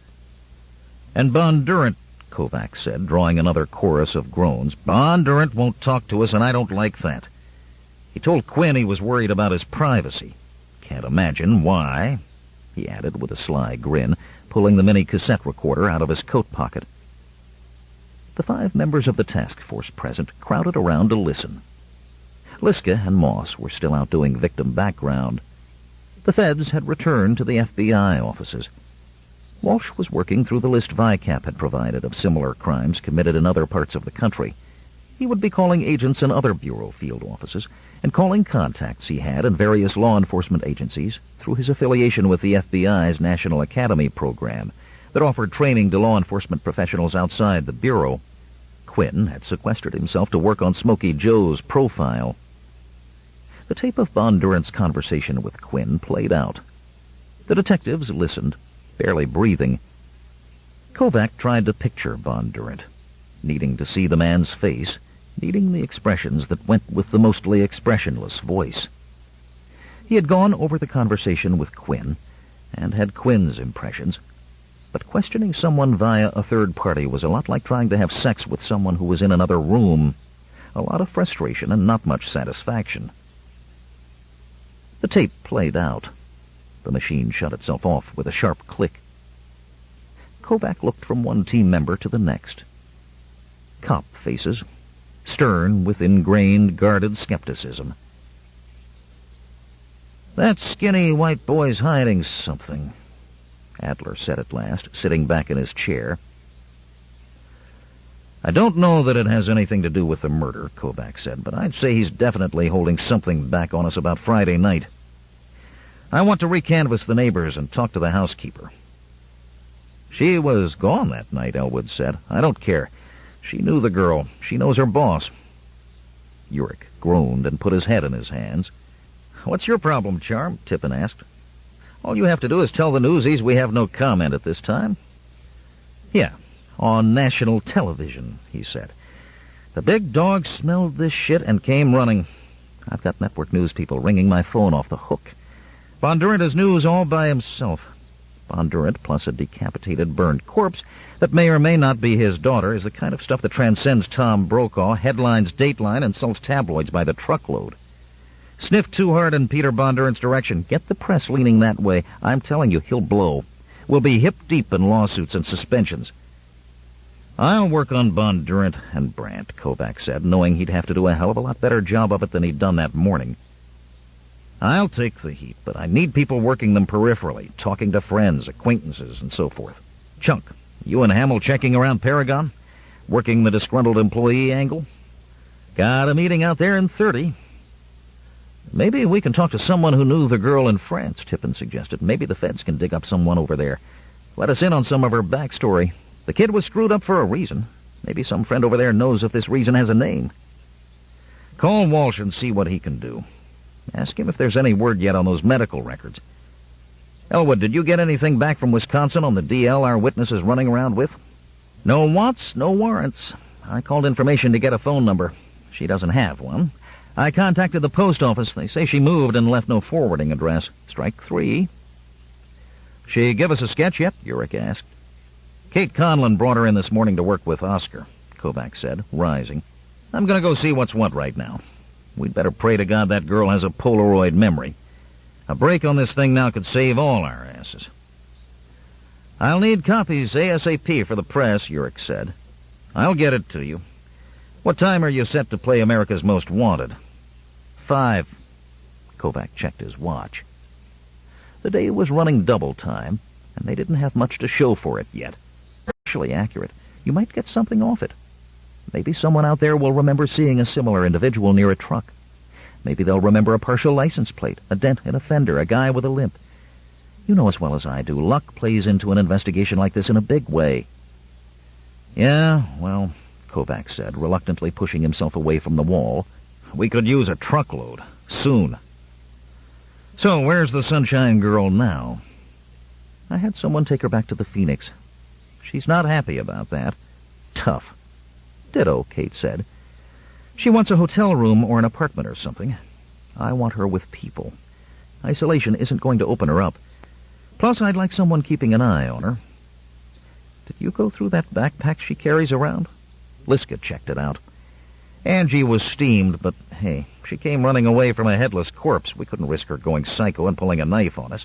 The uniform picked her up, should have done it at the scene, but he was all shook up thinking about Smokey Joe. Stupid rookie. He screws up that way with the wrong mutt, he'll get himself whacked. Did Nicky find anything? He pursed his lips and shook his head. What are you thinking? Drugs? I don't know. Maybe. Her behavior is all over the map. She's up, she's down, she's tough, she's on the verge of tears. I start to think something's off about her, then I stop and think, my God, look what she's been through. Maybe she's remarkably stable and sane, all things considered. Or maybe she needs a score, Kovac speculated, moving toward the door. Maybe that's what she was doing in that park at midnight. I know some guys in narcotics. I'll reach out, see if maybe they know this kid. We got nothing else on her yet. Wisconsin had nothing. I talked to a Susan Fry in our juvenile division, Kate said. She's been at this forever. She's got a great network. Rob is checking his contacts in Wisconsin. In the meantime, I need to get Angie some kind of perk, Sam. A show of appreciation. Can you kick her something out of petty cash as an informant? I'll see what I can do. Another duty to add to his long list. Poor guy, Kate thought. The lines in his face seemed deeper today. He had the weight of the city on those sturdy shoulders. His suit jacket hung limp on him, as if he had somehow drawn the starch out of it to supplement his draining energy. Listen, don't worry about it, she said as she pulled the door open. I can weasel it out of your lieutenant myself. You've got better things to do. Halfway out the door, he turned and gave her a lopsided smile. What gave you that idea? Just a hunch. Thanks. You're sure you're not too busy tackling armed gunmen? Heard about that, did you? Kate made a face, not comfortable with the attention yesterday's incident had gotten her. She turned down half a dozen requests for interviews and made too many trips to the ladies' room to dab makeup over the bruises. Wrong place, wrong time, that's all. The story of my life, she said dryly. Kovac looked thoughtful, as if he were considering saying something profound, then shook his head a little. You're a wonder, Red. Hardly. I've just got a guardian angel with a sick sense of humor. Go fight the fight, Sergeant. I'll take care of the witness.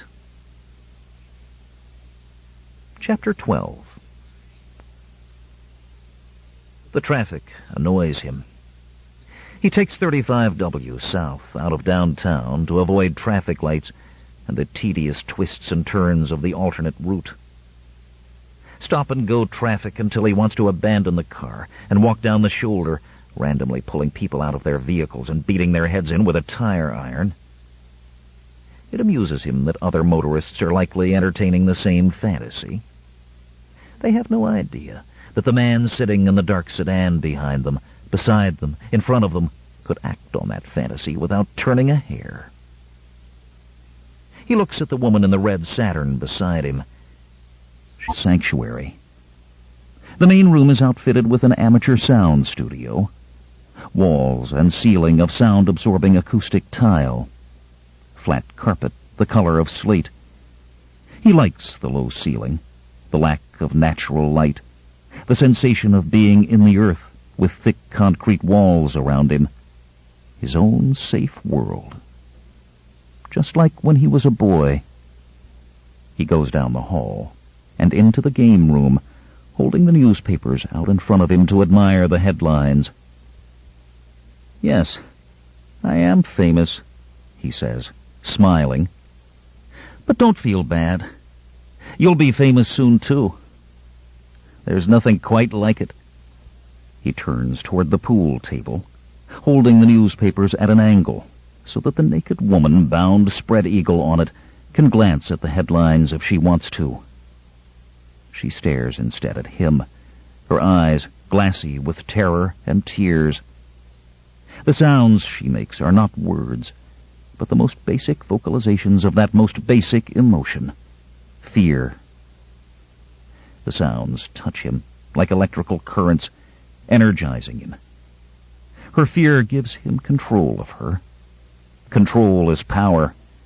Power is the ultimate aphrodisiac. Soon you'll be a part of this headline, he says, running a finger beneath the bold black print on page 1 of the Star Tribune. Ashes to ashes. Day slipped into evening, into night. Quinn's only indicator was his watch, which he seldom checked. There were no windows in the office he'd been given, only walls, which he'd spent the day papering with notes, often with the telephone receiver sandwiched between ear and shoulder, consulting on the Blacksburg case, where the suspect seemed on the brink of confession. He should have been there. His need for control fostered the conceit that he could prevent all mistakes, even though he knew that wasn't true. Kovac had offered him space at what the task force had unofficially dubbed the Loving Touch of Death offices. He had declined. He needed separation, isolation. He couldn't be there when a dozen cops were tossing theories and suspect names like a chopped salad. He already felt tainted as it was. Now, word was out that John Quinn had been brought on board the cremator case. Kovac had called with the bad news after the press briefing. It was only a matter of hours before he would have to deal with the media himself. Damn. He'd wanted more time. He had these next few hours. He should have settled in and lost himself, but he couldn't seem to. Exhaustion pulled at him. His ulcer was burning.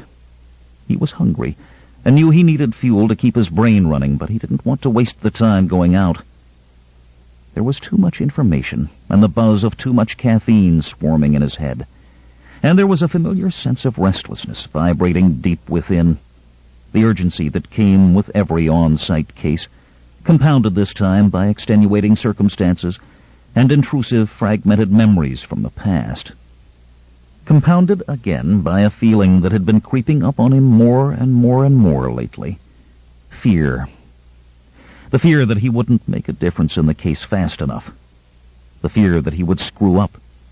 The fear that the fatigue pressing down on him would suddenly be too much. The fear that what he really wanted was to just walk away from it all. Needing to move to escape the emotions, he began to pace back and forth in front of the wall of notes, taking in snatches of them at a glance. The faces of Bondurant and Brandt blew around inside his head like leaves. Peter Bondurant was holding back more than he was giving them. Lucas Brandt had a license to kiss. She'd been through so much. What had she been through? Her parents' divorce, her mother's illness, a stepfather in a new country. What else? Something deeper? Darker? Something that pushed her into therapy with Lucas Brandt? You should consider that the problems Gillian brought to me may have had nothing whatsoever to do with her death. Her killer may not have known anything at all about her. But I'll bet you $1 he did, Dr. Brandt, he said softly, staring at the snapshot of the girl. He could feel it in his gut. Gillian was the key. Something in her life had put her in the crosshairs of this killer, and if they could find out what that something was, then they might have a hope in hell of catching the son of a bitch.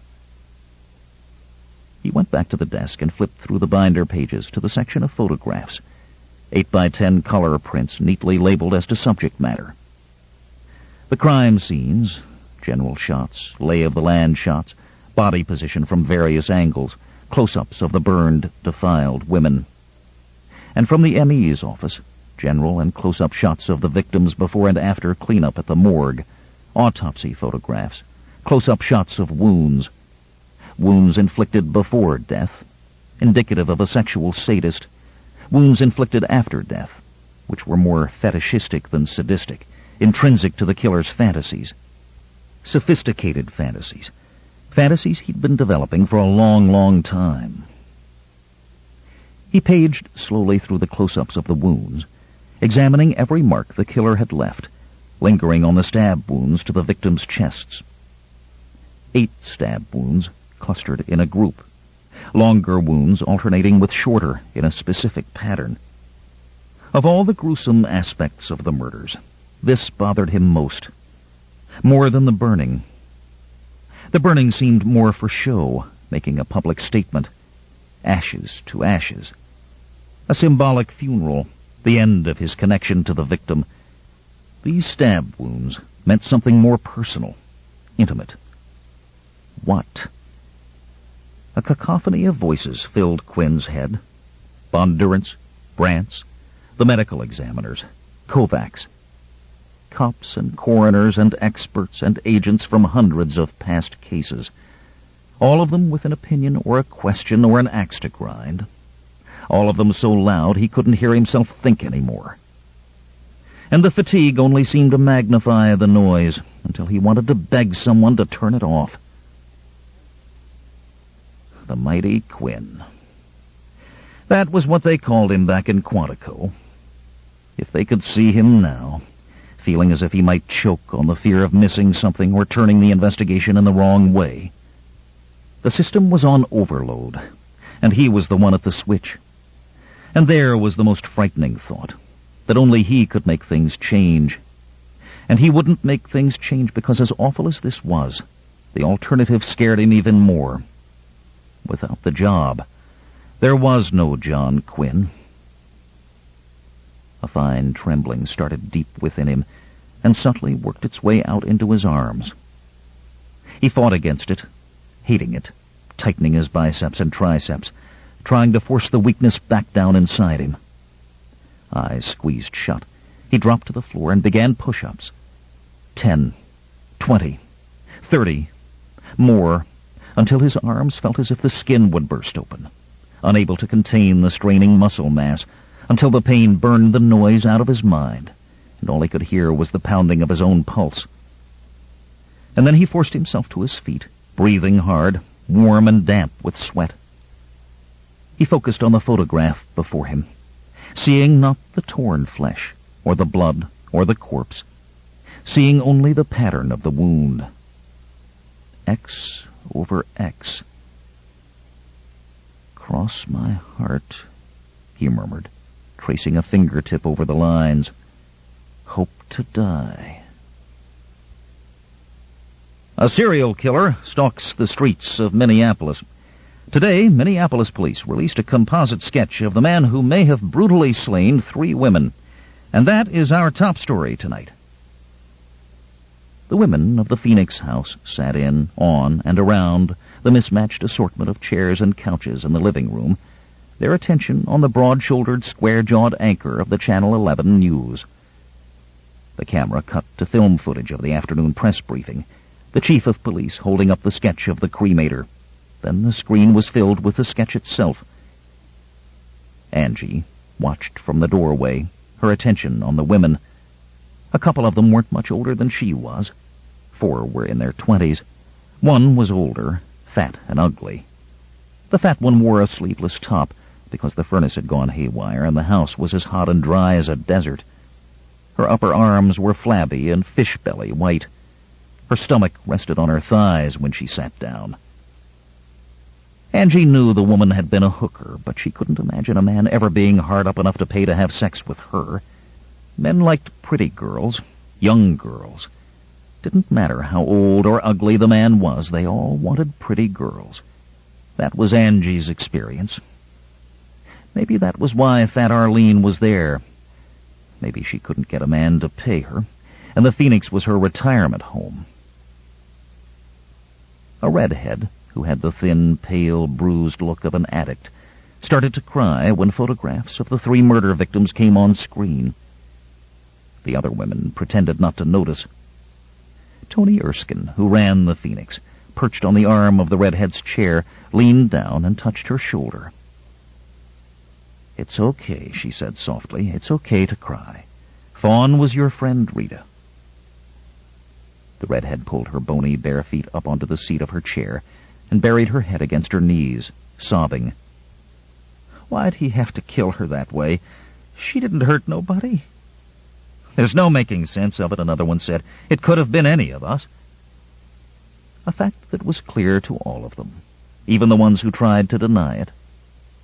Fat Arlene said, "You gotta be smart about who you go with. You gotta have a sense about it." A black woman with ratty dreadlocks shot her a mean glare. Like you got to pick and choose.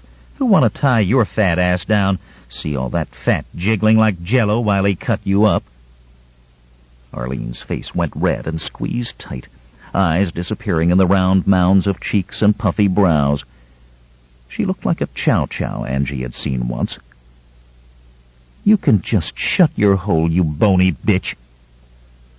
Looking angry, Tony Erskine left the crying redhead and moved toward the middle of the room, holding her hands up like a referee. Hey, none of that. We've got to learn to respect and care for one another. Remember, group esteem, gender esteem, self-esteem. Easy for her to say, Angie thought, slipping back from the door. Tony Erskine had never had to go down on some old pervert to get enough money for a meal. She was little Miss Do-Gooder in her casual chic outfits from Dayton's and $100 hairdo by Horst. She drove up to this crappy house in her Ford Explorer from some beautiful home out in Edina or Minnetonka. She didn't know what it did to a person inside to find out she was worth only $25. We all care about these murder victims, Erskine said passionately, dark eyes shining, her sharp-featured face aglow. We all are angry that the police have done virtually nothing until now. It's an outrage. It's a slap in the face. It's the city of Minneapolis telling us the lives of women in desperate circumstances mean nothing. We need to be angry about that, not angry with each other. The women listened, some intent, some half-heartedly, some pretending not to. I think what we need here is involvement. We need to be proactive, Erskine said.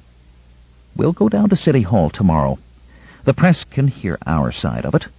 We'll get copies of the composite sketch and canvas. Angie backed away from the door and moved silently down the hall.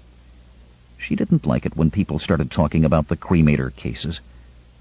The Phoenix women weren't supposed to know who she was or that she was involved in the case.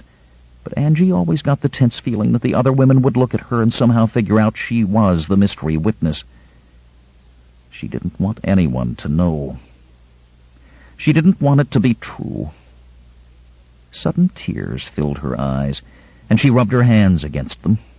No show of emotion. If she showed what she felt, then someone would see a weakness in her, or a need, or the madness that sucked her into the zone and made her cut herself. No one would understand that the blade severed the connection to insanity. Is everything all right? Startled, Angie jerked around and stared at the man standing in the open doorway to the basement. Late 30s, good-looking, dressed in tan chinos and a Ralph Lauren polo shirt to work on the furnace. He had to be some relation to Tony Erskine. Sweat and dirt streaked his face. He worked a gray rag between hands dark with grime and something the color of blood. He glanced down, as Angie did, and looked back up with a crooked smile. "The old furnace in this place," he said, by way of explanation. "I keep it running with willpower and rubber bands." "Gregory Erskine," he said, sticking out his hand. "You cut yourself," Angie said, not accepting the gesture, her gaze still on the smear of blood that crossed his palm. Erskine looked at it and rubbed the rag over it, chuckling in that nervous way people sometimes have when they are trying to make a good impression. Angie just stared at him. He looked a little like Kurt Russell, she thought. A wide jaw and small nose, tousled sandy hair. He wore glasses with silver wire rims. He had cut himself that morning shaving his upper lip. "Aren't you hot in that jacket?" he asked. Angie said nothing. She was sweating like a horse, but the sleeves of her sweater were too short and didn't cover all the scars on her arms. The jacket was a necessity. If she got any money out of Kate, she was going to buy herself some clothes. Maybe something brand new, and not from the Goodwill or a thrift shop. "I'm Tony's husband, and handyman," Erskine said. He narrowed his eyes. "I'm guessing you're Angie." Angie just stared at him. "I won't tell anyone," Erskine said in a confidential tone. "Your secret's safe with me." It seemed like he was making fun of her somehow. Angie decided she didn't like him, handsome or not. There was something about the eyes behind the expensive designer glasses that bothered her. Like he was looking down at her, like she was a bug or something. She wondered idly if he had ever paid a woman for sex. His wife seemed like the kind of woman who thought sex was dirty. Saving women from having to do it was Tony Erskine's mission in life. "We're all very concerned about this case," he went on, looking serious. "The first victim, Lila White, was a resident here for a while." Tony took it hard. "She loves this place, loves the women, works like a trooper for the cause." Angie crossed her arms. "And what do you do?" Again, with the flashing smile, the nervous chuckle. "I'm an engineer at Honeywell. Currently on leave, so I can help fix this place up before winter, and finally finish my master's thesis." He laughed like that was some kind of big joke. He didn't ask Angie what she did, even though not all of the women in this place were hookers. He was looking at her stomach, at the navel ring and tattoos revealed as her too small sweater crept up. She cocked a hip, flashing a little more skin, and wondered if he was thinking he might want her. He glanced back up at her. "So, they've got a good chance of catching this guy, thanks to you," he said as a half-statement, half-question. "You actually saw him." "No one's supposed to know that," Angie said bluntly. "I'm not supposed to talk about it." End of conversation. She ignored the closing niceties, backed away from him, then headed up the stairs. She felt Gregory Erskine's eyes on her as she went. Good night, then," he called as she disappeared into the darkness of the second story. She went to the room she shared with a woman whose ex-boyfriend had held her down and cut all her hair off with a hunting knife because she refused to give him her AFDC check so he could buy crack. The woman's kids were in foster care now. The boyfriend had skipped to Wisconsin. The woman had been through drug rehab and come out of it with a need to confess. Therapy did that to some people. Angie had been too smart to let it happen to her. "Don't tell your secrets, Angel. They're all that make you special." Special. She wanted to be special. She wanted not to be alone. It didn't matter that there were other people in this house. None of them were here with her. She didn't belong. She'd been dropped here like an unwanted puppy. Fucking cops. They wanted things from her, but they didn't want to give her anything back. They didn't give a shit about her. They didn't care about what she might want from them. At least Kate was halfway honest, Angie thought as she paced the room. But she couldn't forget that Kate was still one of them. It was Kate Conlon's job to try to wedge open her defenses so the cops and the county attorney could get what they wanted. And that would be the end of it. She wasn't really a friend. Angie could count the only friend she'd ever had on one hand and have fingers left over. She wanted one tonight. She wanted not to be stuck in this house. She wanted to belong somewhere.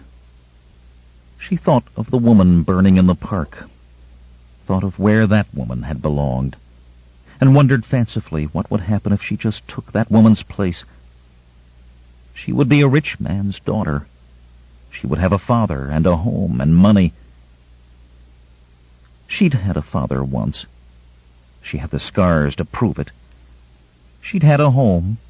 She could still smell the sour grease in the kitchen, could still remember the big dark closets with the doors that locked from the outside. She'd never had money. She went to bed with her clothes on and waited until the house was quiet and her roommate was snoring. Then she slipped out from under the covers and out of the room, down the stairs, and out of the house through the back door. The night was windy. Clouds rolled across the sky so fast it looked almost like time-lapse photography. The streets were empty, except for the occasional car rolling down one of the big cross streets going north and south. Angie headed west, jittery, skittish. The feeling that she was being watched constantly, scratched at the back of her neck. But when she looked over her shoulder, there was no one. The zone was chasing her like a shadow. If she kept walking, if she had a purpose, focused on a goal, maybe it wouldn't catch her. The houses along the way were dark. Tree limbs rattled in the wind. When she came to the lake, it was as black and shiny as an oil slick.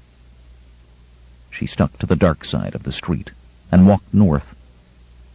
People in this neighborhood would call the cops if they saw someone out walking this late at night. She recognized the house from the news reports, like something from England with a big iron fence around it. She turned and climbed the hill to the back side of the property, the big trees giving her cover. Hedges blocked the view of the house 3 seasons of the year, but their leaves were gone now, and she could look through the tangle of fine branches. A light was on inside the house, in a room with fancy glass-paned doors that led out onto a patio. Angie stood at the fence, careful not to touch it, and gazed into Peter Bondurant's backyard. She looked past the swimming pool, and the stone benches, and the wrought iron tables and chairs that hadn't yet been taken into storage for the winter. She looked at the amber glow in the window, and the figure of a man sitting at a desk, and wondered if he felt as alone as she did. She wondered if his money gave him comfort now. Peter rose from the desk and moved around his office, restless, tense. He couldn't sleep, refused to take the pills his doctor had prescribed and had delivered to the house. The nightmare was alive in his mind. The orange brilliance of the flames, the smell. When he closed his eyes, he could see it, feel the heat of it. He could see Jillian's face, the shock, the shame, the heartbreak. He could see her face floating free, the base of her throat ragged and bloody. If his mind was filled with images like these when he was awake, what would he see if he went to sleep? Going to the French doors, he stared out at the night, black and cold, and imagined he felt eyes staring back. Jillian. He thought he could feel her presence, the weight of it pressed against his chest, as if she had wrapped her arms around him. Even after death, she wanted to touch him, cling to him, desperate for love, the meaning of it for her skewed and warped. A strange, dark arousal flickered deep inside him, followed by disgust and shame and guilt. He turned away from the window with an animal roar and flung himself at his desk, sweeping everything from the tidy surface: pens, Rolodex, paperweights, files, appointment book. The telephone jingled a protest. The lamp hit the floor, the bulb bursting with an explosive pop, casting the room into darkness. The final bright flash of light remained in Peter's eyes, twin flares of orange that moved as he moved, flames he couldn't escape. Emotion was a rock in his throat, lodged there, hard and jagged. He felt a pressure within his eyeballs, as if they might burst, and he wondered wildly if he might not still see the flames anyway. A harsh, dry, choking sound rasped from him as he stumbled in the dark to a floor lamp, tripping over the things he'd knocked from the desk. Calmer in the light, he began to pick up the mess. He put the things back one at a time, aligning them precisely. This was what he had to do. Put his life back together with seamless precision, smooth the tears in the surface, and go on, just as he had when Sophie had taken Jillian and left him all those years ago. He picked up the appointment book last and found it open to Friday. Jillian, dinner, written in his own precise hand. It sounded so innocent, so simple. But nothing was ever simple or innocent with Jilly, no matter how hard she tried. The phone rang, startling him from the dark memories. "Peter Bondurant," he said, as if this were normal business hours. In the back of his mind, he was trying to remember if he'd been expecting a call from overseas. "Daddy, dearest," the voice sang softly, seductively. "I know all your secrets." Chapter 13. "We're going to look like asses if we have to release another composite," Sabin complained, prowling behind his desk. His lower lip jutted out like a sulky 2-year-old's, an odd contrast to the sharp sophistication of his image. Ready to deal with the press at a moment's notice, he had decked himself out in a pewter gray suit with a tie 2 shades darker and a French blue shirt, very dapper. "I don't see how it reflects badly on your office, Ted," Kate said. "Chief Greer was the one who jumped the gun." He frowned harder and gave her a meaningful look. "I know whose fault this is." "You can't blame the witness," Kate said, knowing full well he meant to blame her. "I'm told she's not been very cooperative," Edwin Noble said with concern, wedging his way into the discussion. He sat in a visitor's chair, his body too long for it, the legs of his dark trousers hiking up above bony ankles and nylon socks. Kate stared at him, 6 stinging remarks on the tip of her tongue, not the least of which was, "What the hell are you doing here?" Of course, she knew what he was doing there. His presence skirted the bounds of propriety, but she had already run the argument through her head and knew what the outcome would be. The county attorney's office ran victim witness services. Peter Bondurant was the immediate family of a victim, if the dead woman proved to be his daughter, and therefore entitled to be kept informed as to the disposition of the case. Edwin Noble was Bondurant's envoy, etc., etc. She looked at Noble as if he were something she might scrape off her shoe. "Yes, well, there's always some of that going around." The insinuation struck the bull's-eye. Noble sat up a little straighter in the too small chair, his eyes going cold. Rob Marshall moved between them as peacemaker, the bootlicker's grin stretching across his moon face. "What Kate means is that it's not unusual for a witness to such a brutal crime to become a little reluctant." Sabin huffed. "She's not reluctant for the reward money." "The reward will go out only upon conviction," Noble reminded them, as if it would take his client that long to scrape the cash together, as if Bondurant might be half hoping to get out of it altogether. "This office does not buy witnesses," Sabin proclaimed. "I told you I wanted her dealt with, Kate." He made her sound like a paid assassin. "I am dealing with her." "Then why did she not spend Monday night in jail? I told Kovac to treat her like a suspect. Scare her a little." "But you," Kate began, confused. Rob gave her a warning look. "We still have that option in our pocket, Ted. Trying Phoenix House first might soften her up, give the girl the impression that Kate is on her side. I'm sure that's what you had in mind, isn't it, Kate?" She glared at her boss, open-mouthed. Sabin was pouting. "Now this sketch fiasco." "It's not a fiasco. No one should have seen the sketch yesterday," Kate argued, turning away from Rob before she could go for his throat. "Ted, you pressure this kid, she'll walk.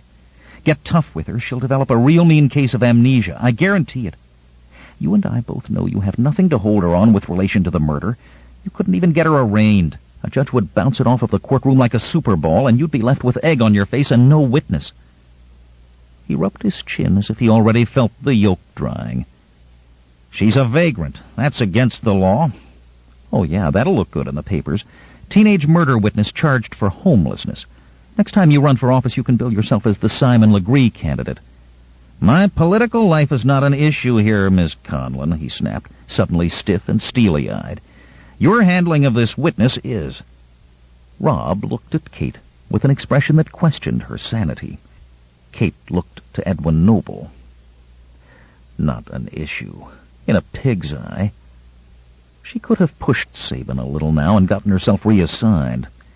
She could have confessed a total inability to deal with this witness and been out from under the burden that was Angie DeMarco. But the second Kate thought it, she saw herself leaving the girl at the mercy of the assembled wolves, and couldn't do it. The memory was too fresh of Angie standing in the ratty den at the Phoenix, sudden tears in her eyes, asking Kate why she couldn't go home with her. She rose, discreetly smoothing the wrinkles from the front of her skirt. "I'm doing my best to get the truth out of this girl. I know that's everyone's goal. Give me a chance to work her my way, Ted, please." She wasn't above giving him the hopeful, wide-eyed look if it would sway his mood. He didn't have to fall for it if he didn't want to. The word mercenary crawled through her mind, leaving a small trail of slime. "She's not the kid next door," she went on. "She's had a tough life, and it's made her a tough person, but I think she wants to do the right thing here. It won't do anyone any good to get impatient at this stage of the game. If you want corroboration of my opinion, ask Quinn. He knows as much about dealing with witnesses in this kind of case as I do," Kate said. Thinking turnabout was fair play. John owed her one, at least. Noble cleared his throat politely. "What about hypnosis? Will you try that?" Kate shook her head. "She'll never go for it. Hypnosis requires trust. This kid hasn't got any. Oscar's as mystical as she's going to sit still for." "I hate to play devil's advocate," the attorney said, unfolding himself from the chair. "But how are we to know the girl saw anything at all? It sounds to me as if she's the type to do anything for money. Perhaps the reward is her only goal." "And she set her sights on that goal before she knew it would even exist," Kate said. "If that's the case, then she's worth more than she ever was to this case, because she'd have to be psychic. No reward was offered after the first 2 murders. She glanced at her watch and swore under her breath. "I'm afraid you gentlemen will have to excuse me. I have to be at a hearing in a few minutes, and my victim's probably already panicking because I'm not there." Sabin had come around the desk to lean back against it with his arms crossed and his stern face on. Kate recognized the pose from the profile Minnesota Monthly had done on him a year earlier. Not that she discounted his power or his willingness to use it. Ted Sabin hadn't gotten where he was by being anybody's fool or pretty boy. "I'll give you more time with this girl, Kate." He made it sound as if he were doing so grudgingly, even though the whole arrangement had been his idea. "But we need results, and we need them quickly. I thought you, of all the advocates in your office, would understand that." "She's working with Oscar again this afternoon," she said, moving toward the door. Sabin came away from his desk and walked with her, resting his hand between her shoulder blades. "You'll be through in court in time to be there with her?" "Yes." "Because I'm sure Rob can juggle something and have someone else take care of this hearing." "No, sir. The hearing won't take long," she promised with a pained smile. "Besides, I wouldn't wish this particular client on any of my colleagues. They know where I live." "Maybe we should have Agent Quinn sit in on this session with Oscar and the girl," he suggested. The hand on her back had a knife in it suddenly. "I don't see how that would be helpful." "No, you were right, Kate," he argued. "This witness isn't ordinary, and as you said, Quinn has a great deal of experience. He might be able to pick up on something." Now David looks really shocked. "Your cat was killed? How?" Frowning at Peter, Ruth says shortly. "Her throat was cut. They think it could be linked to the investigation." "My God, how awful!" David makes a gesture as if to touch Ruth's arm, but doesn't quite make contact. "Yes, well, I was upset. I was fond of her." "Of course you were. She was company." He says it like he knows the importance of company. Yes, she was. They stand there awkwardly for a few minutes, in the rain, and then Ruth says, "We'd better be getting back." "Yes," says David, squinting towards the horizon. "The tide's coming in." "I nearly drowned once on these mud flats," says Peter chattily. "Got cut off by the tide." "Easy to do," says David. "The tide comes in faster than a galloping horse, they say." "Let's gallop off then," says Ruth. She is fed up with both of them. As they trudge away, Peter says, "Funny chap. Do you know him well?" "Not really. I've only really spoken to him in the last few months, which is why," she glares at Peter, "I don't want him to know all my business." Peter laughs. "I was only being friendly. Remember that, Ruth? Friendly." Ruth is about to retort when her phone rings. For some reason she knows it will be Nelson. It is a text, short and to the point. "I've arrested Malone. His prints on letters. HN." Chapter 15. "We forgot to do something," says Eric. The police haven't got a suspect, so they're trying to frame Cathbad. We can't let them get away with it. Apparently his fingerprints were on the letters, says Ruth cautiously. Fingerprints? Ha! You think they can't fake evidence? You think they aren't capable of that? Ruth says nothing, and Eric gets up to pace angrily around the tiny office. They are at the university. Term has started, and Ruth has a student consultation in 10 minutes. However, Eric, who has been ranting against the police for the last half hour, shows no sign of leaving. What have the letters got to do with anything anyway? Writing a letter doesn't make him a murderer. There's nothing that links him to that little girl. Nothing. Ruth thinks back to the photo in the Hendersons' kitchen. She now knows that there is something that links Cathbad to the Hendersons. Something definitely tangible. Does this make him a murderer? His fingerprints were on the letters. Does this make him the author? Ruth thinks about the letters. Cathbad knows about mythology. He knows about archaeology. He is fanatically interested in the salt marsh. She has to admit he is a likely candidate. But why would he do it? Is he really capable of killing a little girl and taunting the police with clues? And Lucy Downey, could he have killed her too? I don't know, she says. I don't know any more than you. This isn't quite true. After receiving his text, Ruth rang Nelson. His phone was switched off, but he rang her later that evening. Peter had finally gone home, and she was once again trying to work. Nelson sounded excited, almost jubilant. Turned out we had his prints on file. He'd been arrested a few times before, demonstrations, that sort of thing. That's why I tested again. We got a match an hour ago. And we've got a link to Scarlett. Does he admit anything? No. A harsh laugh. Says it's all a set-up, wicked police state and all that. But he can't deny he knows the Hendersons. Turns out he's the father of the eldest girl. What? Yes, he knew Delilah Henderson when she was still at school. He was a student at Manchester. She lived nearby. They had an affair, and the result was Madeline. Apparently they lived together for a bit, but then she left him for another bloke. Alan Henderson? No, someone else. He came later. Anyway, she left Malone, and he claims he hasn't seen her to this day. Had no idea she was living nearby. He must have seen her on the TV. When Scarlett first went missing?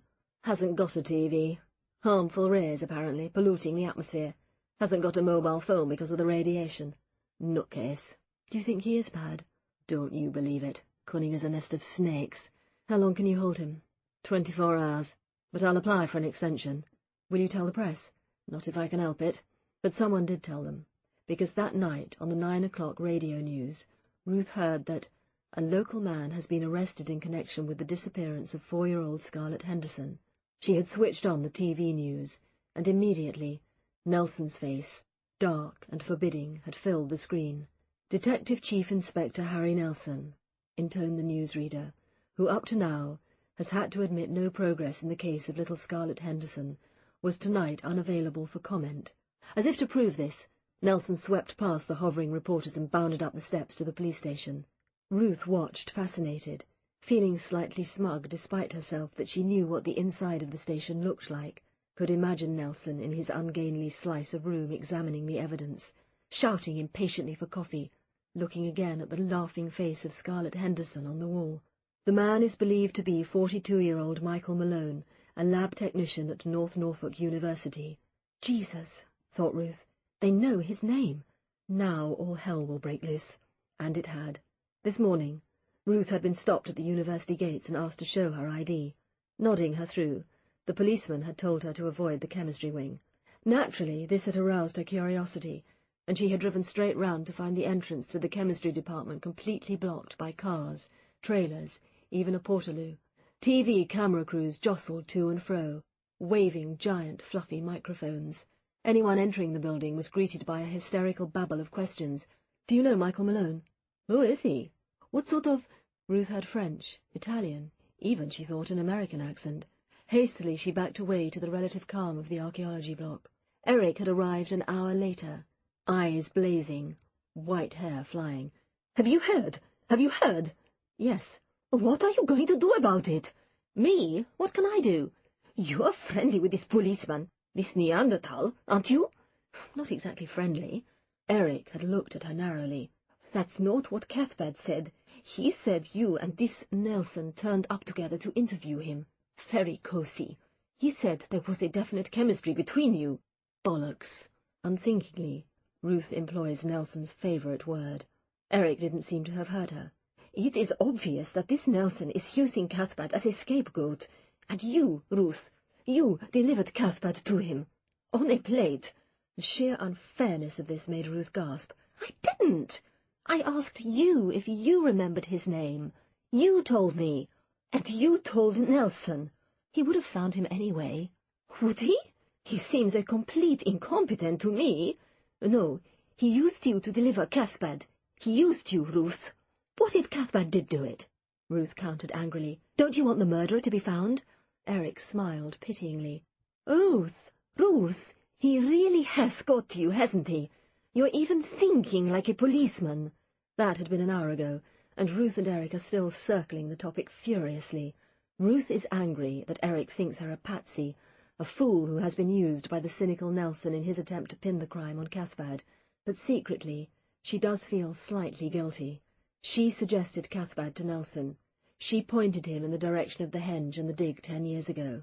If Cuthbert didn't do it, his life could be ruined by this notoriety. He could even go to prison for a crime he didn't commit. But what if he did do it? "I don't know what's going on," she says again. Eric looks at her, his blue eyes cold. "Then find out, Ruthie." Then, just as Ruth thinks it can't get any worse, Phil puts his head round the door.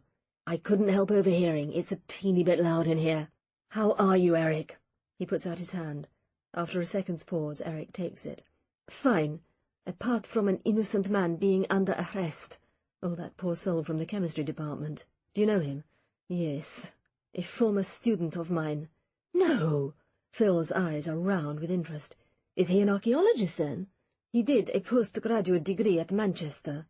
"How did he end up here?" Eric gestures towards Ruth, who is sitting behind her desk as if for protection. "Ask Ruth. She knows." "Ruth, are you involved in all this?" "You knew I was helping with the case." "Just with the bones, I thought." This, Ruth realizes, is how Phil sees her, only concerned with bones, a dull specialization, useful, but ultimately marginal. She is not a heroine type like Shona. She does not belong centre stage. "Ruth gave Cuthbert's name to the police," says Eric spitefully. "Cuthbert?" Phil looks confused. Eric knows Michael Malone as Cuthbert. Ruth shoots back. They're old friends. Phil glances from Ruth to Eric, enthralled. "Are you?" he asks. "Old friends?" "Yes," hisses Eric. "And I'm going to clear my old friend's name." And he sweeps out, colliding in the doorway with Ruth's student, a polite Chinese man called Mr. Tan, who is most surprised to find himself at the receiving end of a stream of Norwegian invective. "I'll leave you to it, Ruth," says Phil. "Let's catch up later." "Not if I can help it," thinks Ruth. She turns to Mr. Tan. "I'm so sorry. We were going to talk about your dissertation. What was it about again?" "Decomposition," says Mr. Tan. Ruth has to battle past the reporters again on her way home. The news reports gave no further developments in the case. Police have been granted another 24 hours to question the suspect, believed to be 42-year-old Michael Malone from Blakeney. Ruth switches off the radio. She still feels uneasy about Cuthbert's arrest, although she doesn't, like Eric, think that Cuthbert is simply a scapegoat. Equally, it is hard to think of him as a murderer. Yet he could conceivably be the author of those letters. Eric hasn't read them. He can't hear the erudite, sinister, taunting voice. She lies where the earth meets the sky, where the roots of the great tree Yggdrasil reach down into the next life. She has become the perfect sacrifice. Blood on stone, scarlet on white. Thinking of Cuthbert in his wizard's chair, the dream catchers glittering around him, Ruth can imagine him writing these lines. But abducting and killing a little girl. He is the father of Scarlett's half-sister. How could he possibly have done this to Scarlett? To Delilah, whom presumably he had once loved? And what about Lucy Downey, all those years ago? Ruth thinks of Cuthbert in his prime, purple cloak fluttering, exhorting his followers to stand firm against the police and the archaeologists. She has a vision of him standing within the timber circle, arms aloft, as the seawater swirls around his feet and the other druids clamber to safety. She had thought at the time that if conviction could stop the tide, the sea would surely turn in its tracks. But of course it hadn't, and 10 minutes later Cuthbert too was scrambling for the higher ground, holding his sodden robe above his knees. Could this man, ridiculous, impressive, passionate, really be a killer? Is it possible that a few months after that stand at the henge, Cathbad had kidnapped Lucy Downey and killed her? When she reaches the salt marsh, the tide is out and the birds are coming in to feed, their white feathers catching the last of the setting sun. Watching them, Ruth thinks of David, his face transformed as he talked about the migrating birds, and of Peter, saying sadly that he just wanted to come back. Going back. When Ruth met Peter, she was not yet 30. She had been newly appointed to the job at North Norfolk University, and was full of energy and enthusiasm. Peter, a history research fellow at the University of East Anglia, had heard on the academic grapevine about the dig. He had simply turned up one morning with his backpack and bedroll, and asked if they wanted help. They had teased him for being a city boy, though he was actually from Wiltshire, and had spent 5 years in the Australian outback. They laughed at the straw hat that he wore to keep the sun off his pale skin, at his lack of knowledge of archaeological terms. He had always referred to the Pleistocene as the Plasticine, and could never remember which came first, Bronze Age or Iron Age. Yet he was obsessed with the henge, and listened enthralled to Eric's tales of ritual and sacrifice. It was he who had found the first oak stump, exposed when a summer storm had blown the sand away from its base. Peter had been frantically digging around the stump when he had been caught by the tide, and eventually rescued by Eric.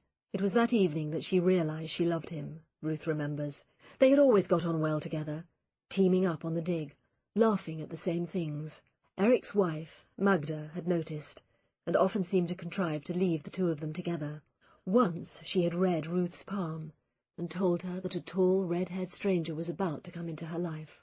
Once Ruth had cut herself, and Peter had helped her put on the plaster.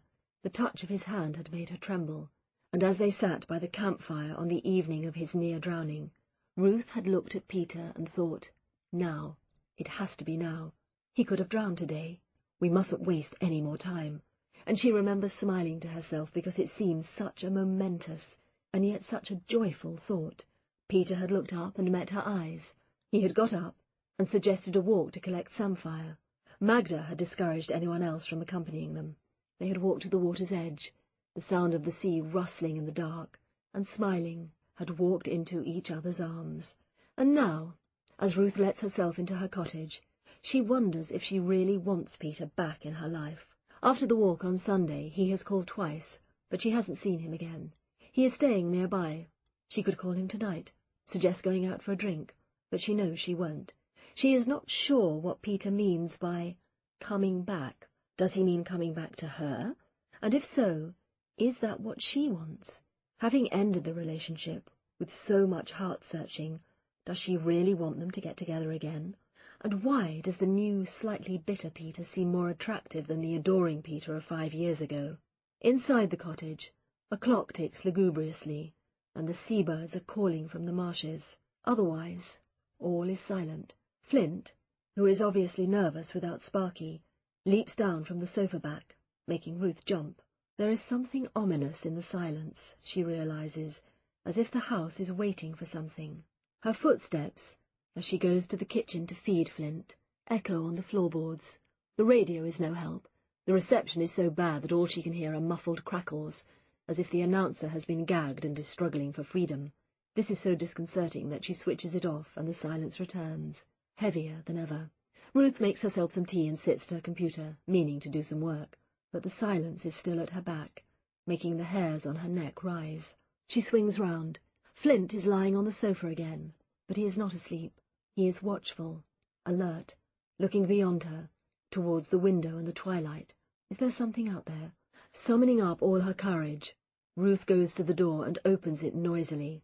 Nothing. Only the birds wheeling and calling as they fly inland. A long way off she can hear the sea. The tide is turning. Ruth slams the door shut, and as an afterthought, puts on the security chain. Then she pulls the curtains and sits down to work. But the Lucy letters insist on running through her mind. The same phrases, over and over again. You are looking for Lucy, but you are looking in the wrong places. Look where the land lies. Look at the cursuses and the causeways. Ruth rubs her eyes. Flint jumps onto the table and rubs his head against her hand. Mechanically she strokes him. She is missing something. She knows it. It is as if she has all the evidence from a dig, all the pottery shards and flakes of flint, all the soil samples, and she can't put it together to make a proper picture. What did Eric say? The most important thing is the direction. Ruth gets out her map of North Norfolk. She traces a line from Spenwell, where the bones were found in the Hendersons' garden, to the bones at the edge of the salt marsh. She catches her breath. The line, cutting through Spenwell village and the dual carriageway, is almost exactly straight. Trembling slightly, she continues the line along the route marked by the causeway. It leads where she always thought it would. The line points, as straight as an arrow, to the centre of the henge circle, to the sacred ground. She looks down at her page of notes. Under the heading, Cursuses, she has written, can be seen as lines pointing to sacred places. Longest cursus in Britain equals 10 kilometres. Sight lines tell you where to look. The house is still waiting. It is dark outside now, and even the birds are silent. With a shaking hand, Ruth reaches for her phone. Nelson, I think I know where Scarlett is buried. Chapter 16. They wait for the tide and set off at first light. When they return from the henge circle, with Scarlett's body zipped into a police body bag, Ruth is driven back to her house. She left Nelson in the car park where they first found the bones. He is waiting for a policewoman to arrive so they can break the news to Scarlett's parents. Ruth doesn't offer to accompany them. She knows it is pure cowardice, but right at this moment she would rather run into the sea and drown herself than face Delilah Henderson. Nelson presumably feels the same, but he still has to do it. He doesn't speak to Ruth, or to the scene of crime officers who arrive promptly in their white jumpsuits. He stands apart, looking so forbidding that no one dares approach him. On the way home, Ruth asks the driver to stop so she can be sick. She is sick again, back in the cottage, listening to the radio news. Police, searching for 4-year-old Scarlett Henderson, have found a body believed to be that of the missing child. Police sources are refusing to confirm. The missing child. How can those few words convey the horrific pathos of the little arm encircled by the silver bracelet? The little girl taken from the people who loved her, murdered, buried in the sand, covered by the sea. When had he buried her? At night? If she had looked, would Ruth have seen lights, like will-o'-the-wisps, guiding her to the dead child? She calls Phil and tells him that she won't be coming in. He is agog, but remembers to feel sorry for Scarlett's parents. Poor people. It doesn't bear thinking about. But Ruth has to think about it, all day long. 10 minutes later, Peter phones. Does Ruth want him to come over? She says no, she is fine. She doesn't want to see Peter. She doesn't want to see anyone. By midday, the salt marsh is seething with people. It has started to rain again, but still she can see little figures crawling over the sands, and in the distance, the lights of police boats out to sea. A new gaggle of journalists swarms past, screeching and cackling like flocks of feeding birds. Ruth sees David standing outside his house, binoculars in hand, looking thunderous. He must hate the salt marsh being invaded like this. The birds have been frightened away, and the skies are low and dark. Thank God Sammy and Ed have gone back to London so Ruth doesn't have to bear their curiosity and concern. She pulls the curtains. Thank God, too, that the press haven't caught up with her yet. Eric rings. He is conciliatory, concerned. Ruth wishes she didn't think that he is as much concerned with the archaeological site as with Scarlett's fate. The police are digging madly in the very centre of the henge circle. For Eric, as for David, the site will be contaminated forever. He can hardly say this, though, and after a few platitudes, he rings off. Despite everything, she is still shocked when she switches on the TV news and sees the salt marsh, rain-washed and grey, filling the screen. It was at this desolate spot, intones the newsreader, that police made the tragic discovery early this morning. No mention of Ruth. Thank you, God. The phone rings. Ruth's mother. Not such good work, God. Ruth, it's on TV. That awful place where you live. I know, Mum. They found her, that poor little girl. Our Bible study group has been praying for her every night. I know. Daddy says he saw your house on TV AM. I'm sure he did. Oh, isn't it terrible? Daddy says be sure to lock your windows and doors. I will.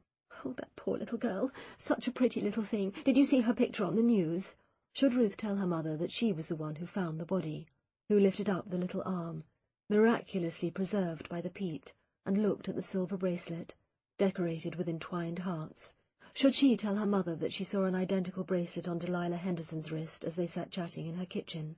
Should she tell her that she watched as the little body was lifted from its grave and the hand dangled down, as if in farewell?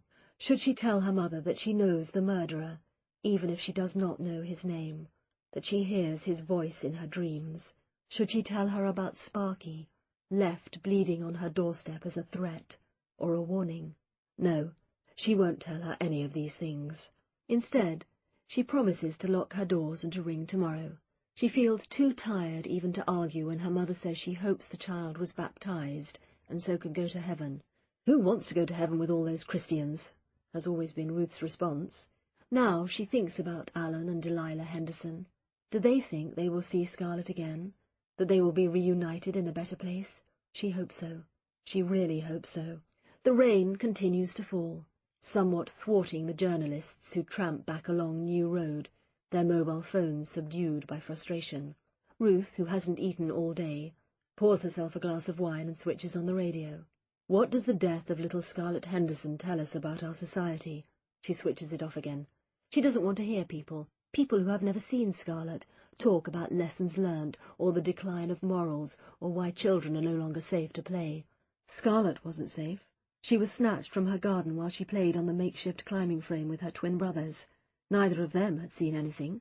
1 minute Scarlett was there, the next she wasn't. Delilah, inside the house with a fretful ocean, had not even known that her daughter was missing until she called her in for tea, 2 hours later. Forensics will have to prove when Scarlett was actually killed. Ruth prays it was soon, while she was still happy from the game with her brothers, before she knew too much. It is dark outside now. Ruth pours herself another glass of wine. The phone rings. Ruth picks it up wearily. Peter? Eric? Her mother? Dr. Ruth Galloway? An unfamiliar voice, slightly breathless. Yes? I'm from the Chronicle, the local paper. I hear you were involved with the discovery of Scarlett Henderson's body. I've got nothing to say. Ruth slams down the phone, hand shaking. Immediately it rings again, and she takes it off the hook. Flint crashes in through the cat flap, making Ruth jump sky high. She feeds him and tries to get him to sit on her lap, but he is too twitchy, prowling round the room with his head low and whiskers quivering. It is 9 o'clock. Ruth, who has been up since 4, is exhausted, but feels too strung up to go to bed. Neither, for some reason, can she read or watch TV. She just sits there, in the dark, watching Flint circling the room and listening to the rain drumming against the windows. 10 o'clock, and a heavy knock on the door sends Flint running upstairs. Though she doesn't quite know why, Ruth is trembling from head to foot. She switches on a light and edges towards the door.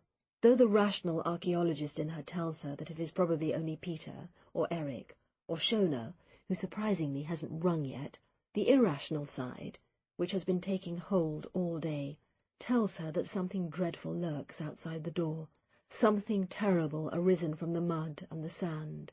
What the sand gets, the sand keeps forever. "Who is it?" she calls out, trying to keep her voice steady. "Me, Nelson," comes the reply. Ruth opens the door. Nelson looks terrible, unshaven, red-eyed, his clothes soaking. He steps wordlessly into the sitting room and sits down on the sofa. It seems, at that moment, completely right that he should be there. "Do you want anything to drink?" she asks. "Tea? Coffee? Wine?" "Coffee, please." When she comes back with the coffee, Nelson is leaning forward on the sofa, his head in his hands. Ruth notices the amount of grey in his thick, dark hair. Surely he can't have aged in just a few months. Ruth puts the coffee on the table beside him. "Was it terrible?" she asks timidly. Nelson groans, rubbing his hands over his face. "Terrible," he says at last.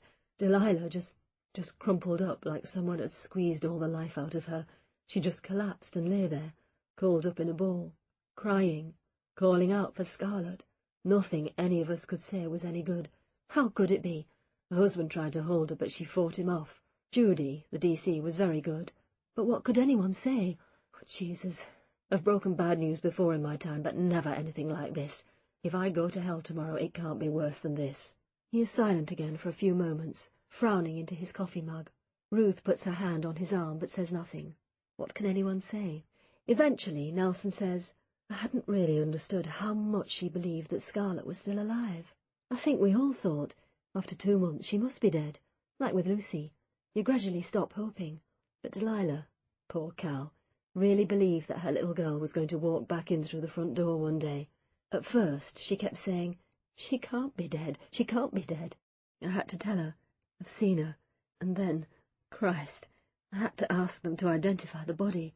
Did they both go? I wanted Alan to go on his own, but Delilah insisted on coming too. I think, right up to the moment that she saw the body, she was still hoping it wasn't Scarlett. When she saw the body, that's when she collapsed. Did they know how long she'd been dead? No, we'll have to wait for the forensic report. He sighs, rubbing his eyes. Then, speaking for the first time in his businesslike, policeman's voice, "She didn't look like she'd been dead long, did she?" "That was the peat," says Ruth. "It's a natural preservative." They are silent again for a moment, deep in their own thoughts. Ruth thinks of the peat, preserving the timbers of the henge and now guarding its new secret. If they had never found her, would Scarlett, like the Iron Age bodies, have been left there for hundreds, thousands of years? Would she have been found by archaeologists, puzzled over as an academic curiosity, her real history forever unknown? "I've had another letter," Nelson says, breaking the silence. "What?" In answer, Nelson brings a crumpled piece of paper out of his pocket. "It's a copy," he explains. "Originals with forensics." Ruth leans forward to read. Nelson, "You seek, but you do not find. You find bones where you hope to find flesh. All flesh is grass. I have told you this before. I grow tired of your foolishness, your inability to see. Do I have to draw a map for you? Point a line to Lucy and to Scarlett? The nearer the bone, the sweeter the flesh. Do not forget the bones. In sorrow." Ruth looks at Nelson. "When did you get this?" "Today, in the post. It was sent yesterday." "So, when Cathbad was in custody?" "Yes." Nelson looks up. "Doesn't mean he couldn't have arranged to have it sent, though." "Do you think that's what he did?" "Maybe. Or this letter could be from a different person." "It reads like the others," says Ruth, examining the typewritten paper. Biblical quotation, the tone, the reference to sight. It even says, "I have told you this before." "Yes, that struck me too. Almost as if he was trying too hard to tie it to the other letters." Ruth looks at the words, "Point a line to Lucy and to Scarlett." She remembers last night tracing the path on the map from the Spenwell bones to the marsh bones to the henge circle. She shivers. It is almost as if the writer was at her shoulder, watching her as she drew the line that led to Scarlett. And the bones. Do not forget the bones. There is a lot about bones in this letter. Bones are her speciality. Is the writer sending her a message? "The nearer the bone, the sweeter the flesh," she reads aloud. "That's horrible, like cannibalism." "It's a proverb," says Nelson. "I looked it up." "So, do you still think Cathbad did it?" Nelson sighs, running his hands through his hair so that it stands up like a crest. "I don't know, but I haven't got enough to charge him. No DNA, no motive, no confession. We've been over his caravan with a tooth comb, found nothing. I'll keep him until I get the forensics report. If I find a trace of his DNA on Scarlett, then he's finished." Ruth looks at Nelson. Maybe it's the rumpled hair and the dishevelled clothes, but he looks younger somehow, almost vulnerable. "But you don't think he did it, do you?" Nelson looks at her. "No, I don't," he says. "Then who did?" "I don't know." Nelson lets out another sigh that is almost a groan. "That's the terrible, shaming thing. All those hours of investigation, all that police time, all that searching and questioning, and I've still got no bloody idea who killed those 2 little girls.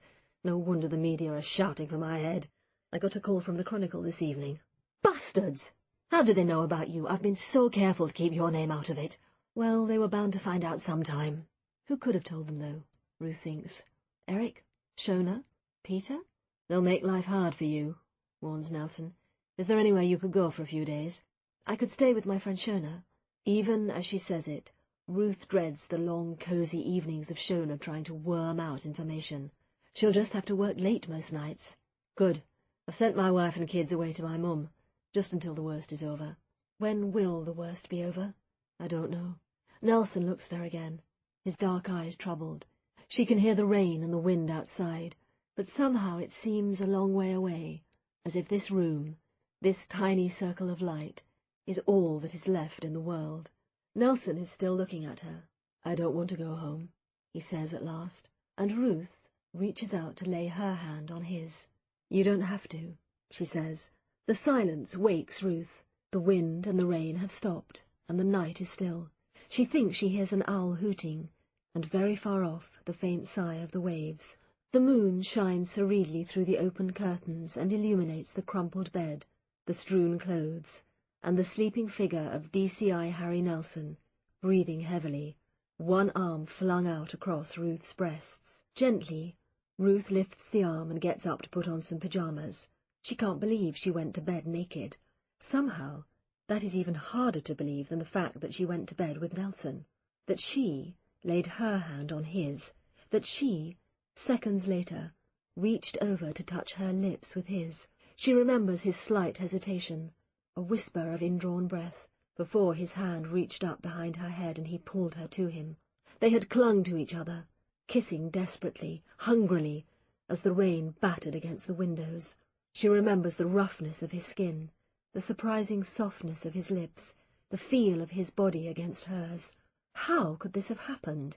She hardly knows Harry Nelson. 2 months ago she had thought him just another boorish policeman. All she does know is that last night they seemed to share something that set them apart from all the world. They had seen Scarlett's body as it rose, lifeless, from the sand. They had, in some small way, shared her family's pain. They had read the letters. They knew of the evil presence out there in the dark. They knew of Lucy Downey, too, feared that the next discovery would be her body. And, at that moment, it had seemed only natural that this knowledge should draw them into each other's arms, that they should blot out the pain with the comforts of the body. They might never do it again, but last night had been right. Even so, thinks Ruth, pulling on her nicest pajamas. She isn't about to let him see the grey ones with built-in feet. He'd better leave soon. The press knows about her. The last thing either of them wants is for the media to discover the leading policeman in the Scarlett Henderson case in bed with the bones expert. She looks down at Nelson. In sleep he looks much younger, his dark eyelashes fanned out on his cheek, his harsh mouth gentle. Ruth shivers, but not from the cold. "Nelson?" She shakes him. He is awake immediately. "What is it?"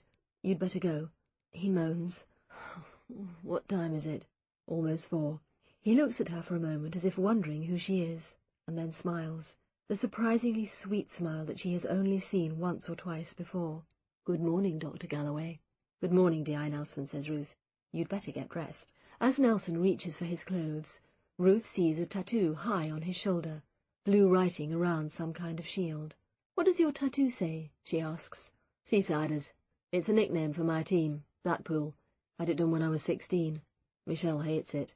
There, he has said her name.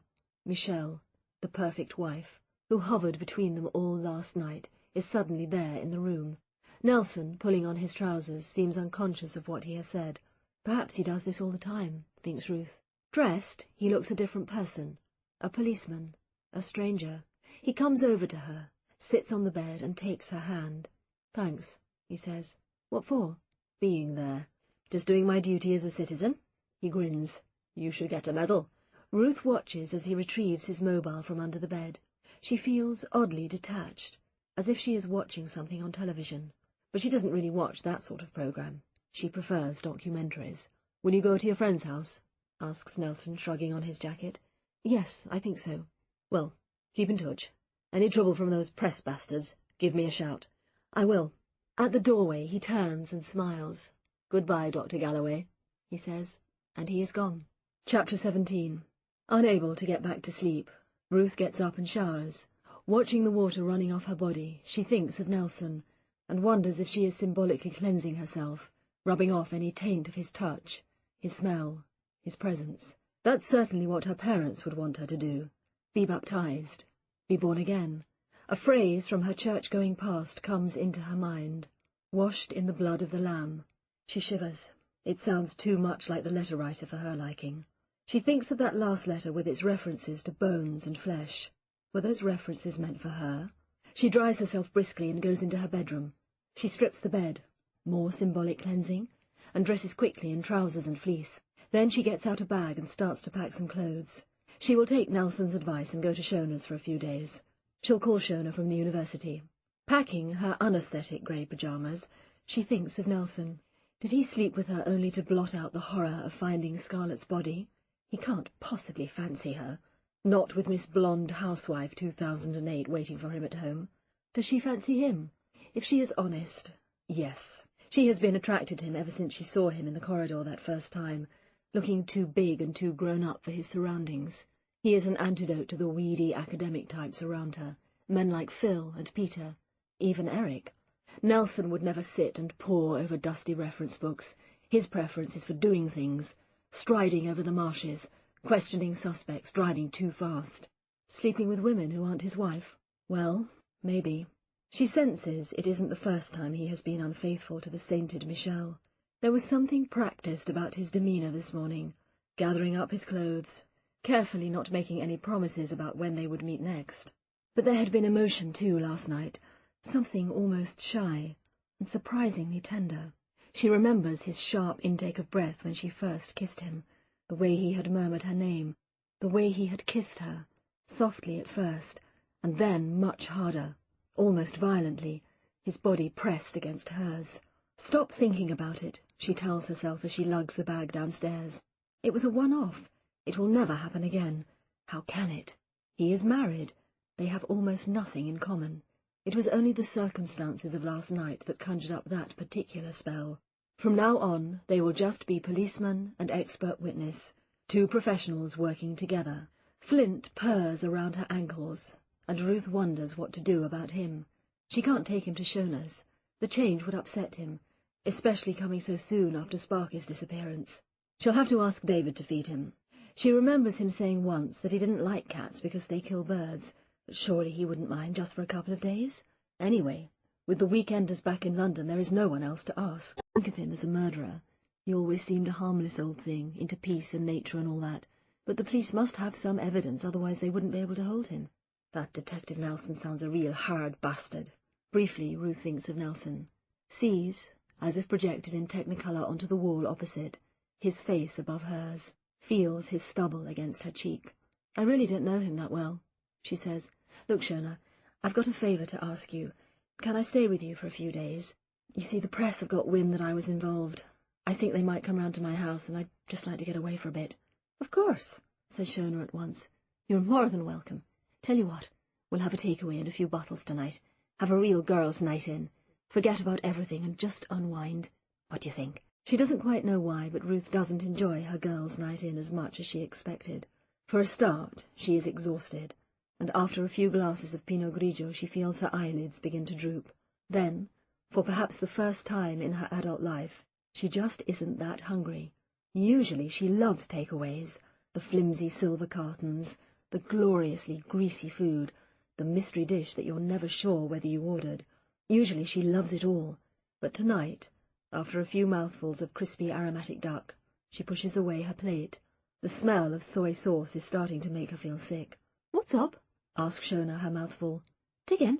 There's loads. I'm sorry, says Ruth. I'm not very hungry. You have to eat, intones Shona, as if Ruth were an anorexic schoolgirl rather than an overweight woman in her late 30s. At least have another drink. She sloshes more wine into Ruth's glass. Come on, chill out. Shona lives in a terraced house on the outskirts of King's Lynn. It is near the centre of town, all very urban, the perfect antidote to the salt marsh. And at first Ruth had just stood in the tiny front garden listening to the traffic and breathing in the pungent aroma of garlic and cumin from the nearby Indian takeaway. Come in, Shona said. Stay outside too long and you'll get clamped. Christ, the parking round here. Ruth had come in and installed herself in Shona's spare room. Polished floor, pine bed, Egyptian cotton sheets, prints of Paris and New York. Now I can relax, she told herself. No one knows where I am. I can calm down, have a nice meal and a few glasses of wine. I'll be a new person tomorrow. But it hasn't quite worked out like that. She feels twitchy, ill at ease. She keeps checking her phone, though she isn't expecting anyone to call. She worries that David will forget to feed Flint. She misses her cottage and the desolate, doomed view over the salt marsh. She feels almost sick with tiredness, but she knows she won't be able to sleep tonight. As soon as she shuts her eyes, the whole thing will play again. like some X-rated movie on a continuous loop. The early morning trek over the mudflats, the discovery of Scarlett's body, the little arm hanging down, Nelson at her door, red-eyed and unshaven, Nelson's body moving against hers. Everything reminds her. Shona's ambient music playing softly in the background reminds her of the rain and the voices of the birds, suddenly stilled. The soft candlelight makes her think of the will-o'-the-wisps with their treacherous, flickering lights, leading unwary travellers to their deaths. When she looks at Shona's bookshelves and sees T.S. Eliot nestling next to Shakespeare, she thinks of the Lucy Downey letters. We who were living are now dying. So, do you think he will? Asks Shona, pouring more wine into Ruth's glass. What? Ruth has completely lost track of the conversation. Leave Anne! Do you think Liam will leave Anne? Not in a million years, thinks Ruth, just as Nelson will never leave Michelle. Maybe. I don't know. Are you sure you want him to? I don't know. If you'd asked me 6 months ago, I would have said yes. But now, I think I would be terrified, to be honest. There's something safe about going out with a married man. Is there? Yes. You always think, if it wasn't for his wife, he'd be with me. You don't have to face up to anything else that might be wrong with the relationship. And it stays exciting. You don't have a chance to get bored. Have you done this before, then? As far as Ruth knows, Liam is Shona's first married lover, but she is talking like a veteran of extramarital affairs. Like Nelson, she thinks cynically. Shona's face suddenly takes on a closed and stiff all over. Her phone has fallen to the floor, and hand-trembling, she picks it up. No new messages. Ruth sighs and burrows down inside the bed. Right now, she is so tired that death seems almost an attractive option, to go to sleep and never wake up. When she wakes again, there is proper yellow daylight outside the window, and Shona is standing by her bed holding a cup of tea. You have slept well, she says brightly. It's 9:30. Ruth sips the tea gratefully. It's ages since someone brought her tea in bed. In daylight, sitting in Shona's sunny, tasteful spare room, she no longer feels destined to die a violent death. She feels, in fact, ready to fight. She gets up, showers, and dresses in her toughest, most uncompromising clothes. Black suit, white shirt, scary earrings. Then she goes downstairs ready to kick ass. She is sitting in her car ready to drive to work when her phone goes off. Despite her scary earrings, she is absolutely terrified, breathing hard, palms clammy. Hi, Ruth. It's Nelson. Oh, Nelson, hello. For some reason, her heart is still thumping. Just wanted you to know. We're releasing Malone tomorrow. You are? Why? Forensic reports have come back and there's none of his DNA on Scarlett. So we're charging him with writing the letters and that's all. He'll come up in court tomorrow and I expect he'll get bail. Is he still a suspect? Nelson laughs humorlessly. Well, he's the only one we've got, but we've got nothing that ties him to the murder. We haven't got any reason to keep holding him. What will he do? Well, he can't leave the area. I suspect he'll lie low, though. Might even get police protection, what with all the media interest. Nelson sounds so scornful that despite herself, Ruth smiles. What did the post-mortem say? Death was by asphyxiation. Looks like something was shoved in her mouth and she choked on it. Her hands were tied with some sort of plant plaited together. Some sort of plant? Yes, looks like honeysuckle and, you'll like this, mistletoe. Ruth thinks of the letters and their mention of mistletoe. Does this mean that the writer was the murderer? Does this mean that it was Cuthbert after all? Then she thinks of the ropes that had hauled the henge timbers into place. Honeysuckle rope, as Peter had remembered. Body had been in the ground about 6 weeks, Nelson is saying. Hard to tell because of the peat. No sign of sexual abuse. That's something, says Ruth hesitantly. Yes, says Nelson, his voice bitter. That's something. And we'll be able to let the family have the body for burial. That will mean a lot to them. He sighs. Ruth imagines him scowling as he sits at his desk, looking through files.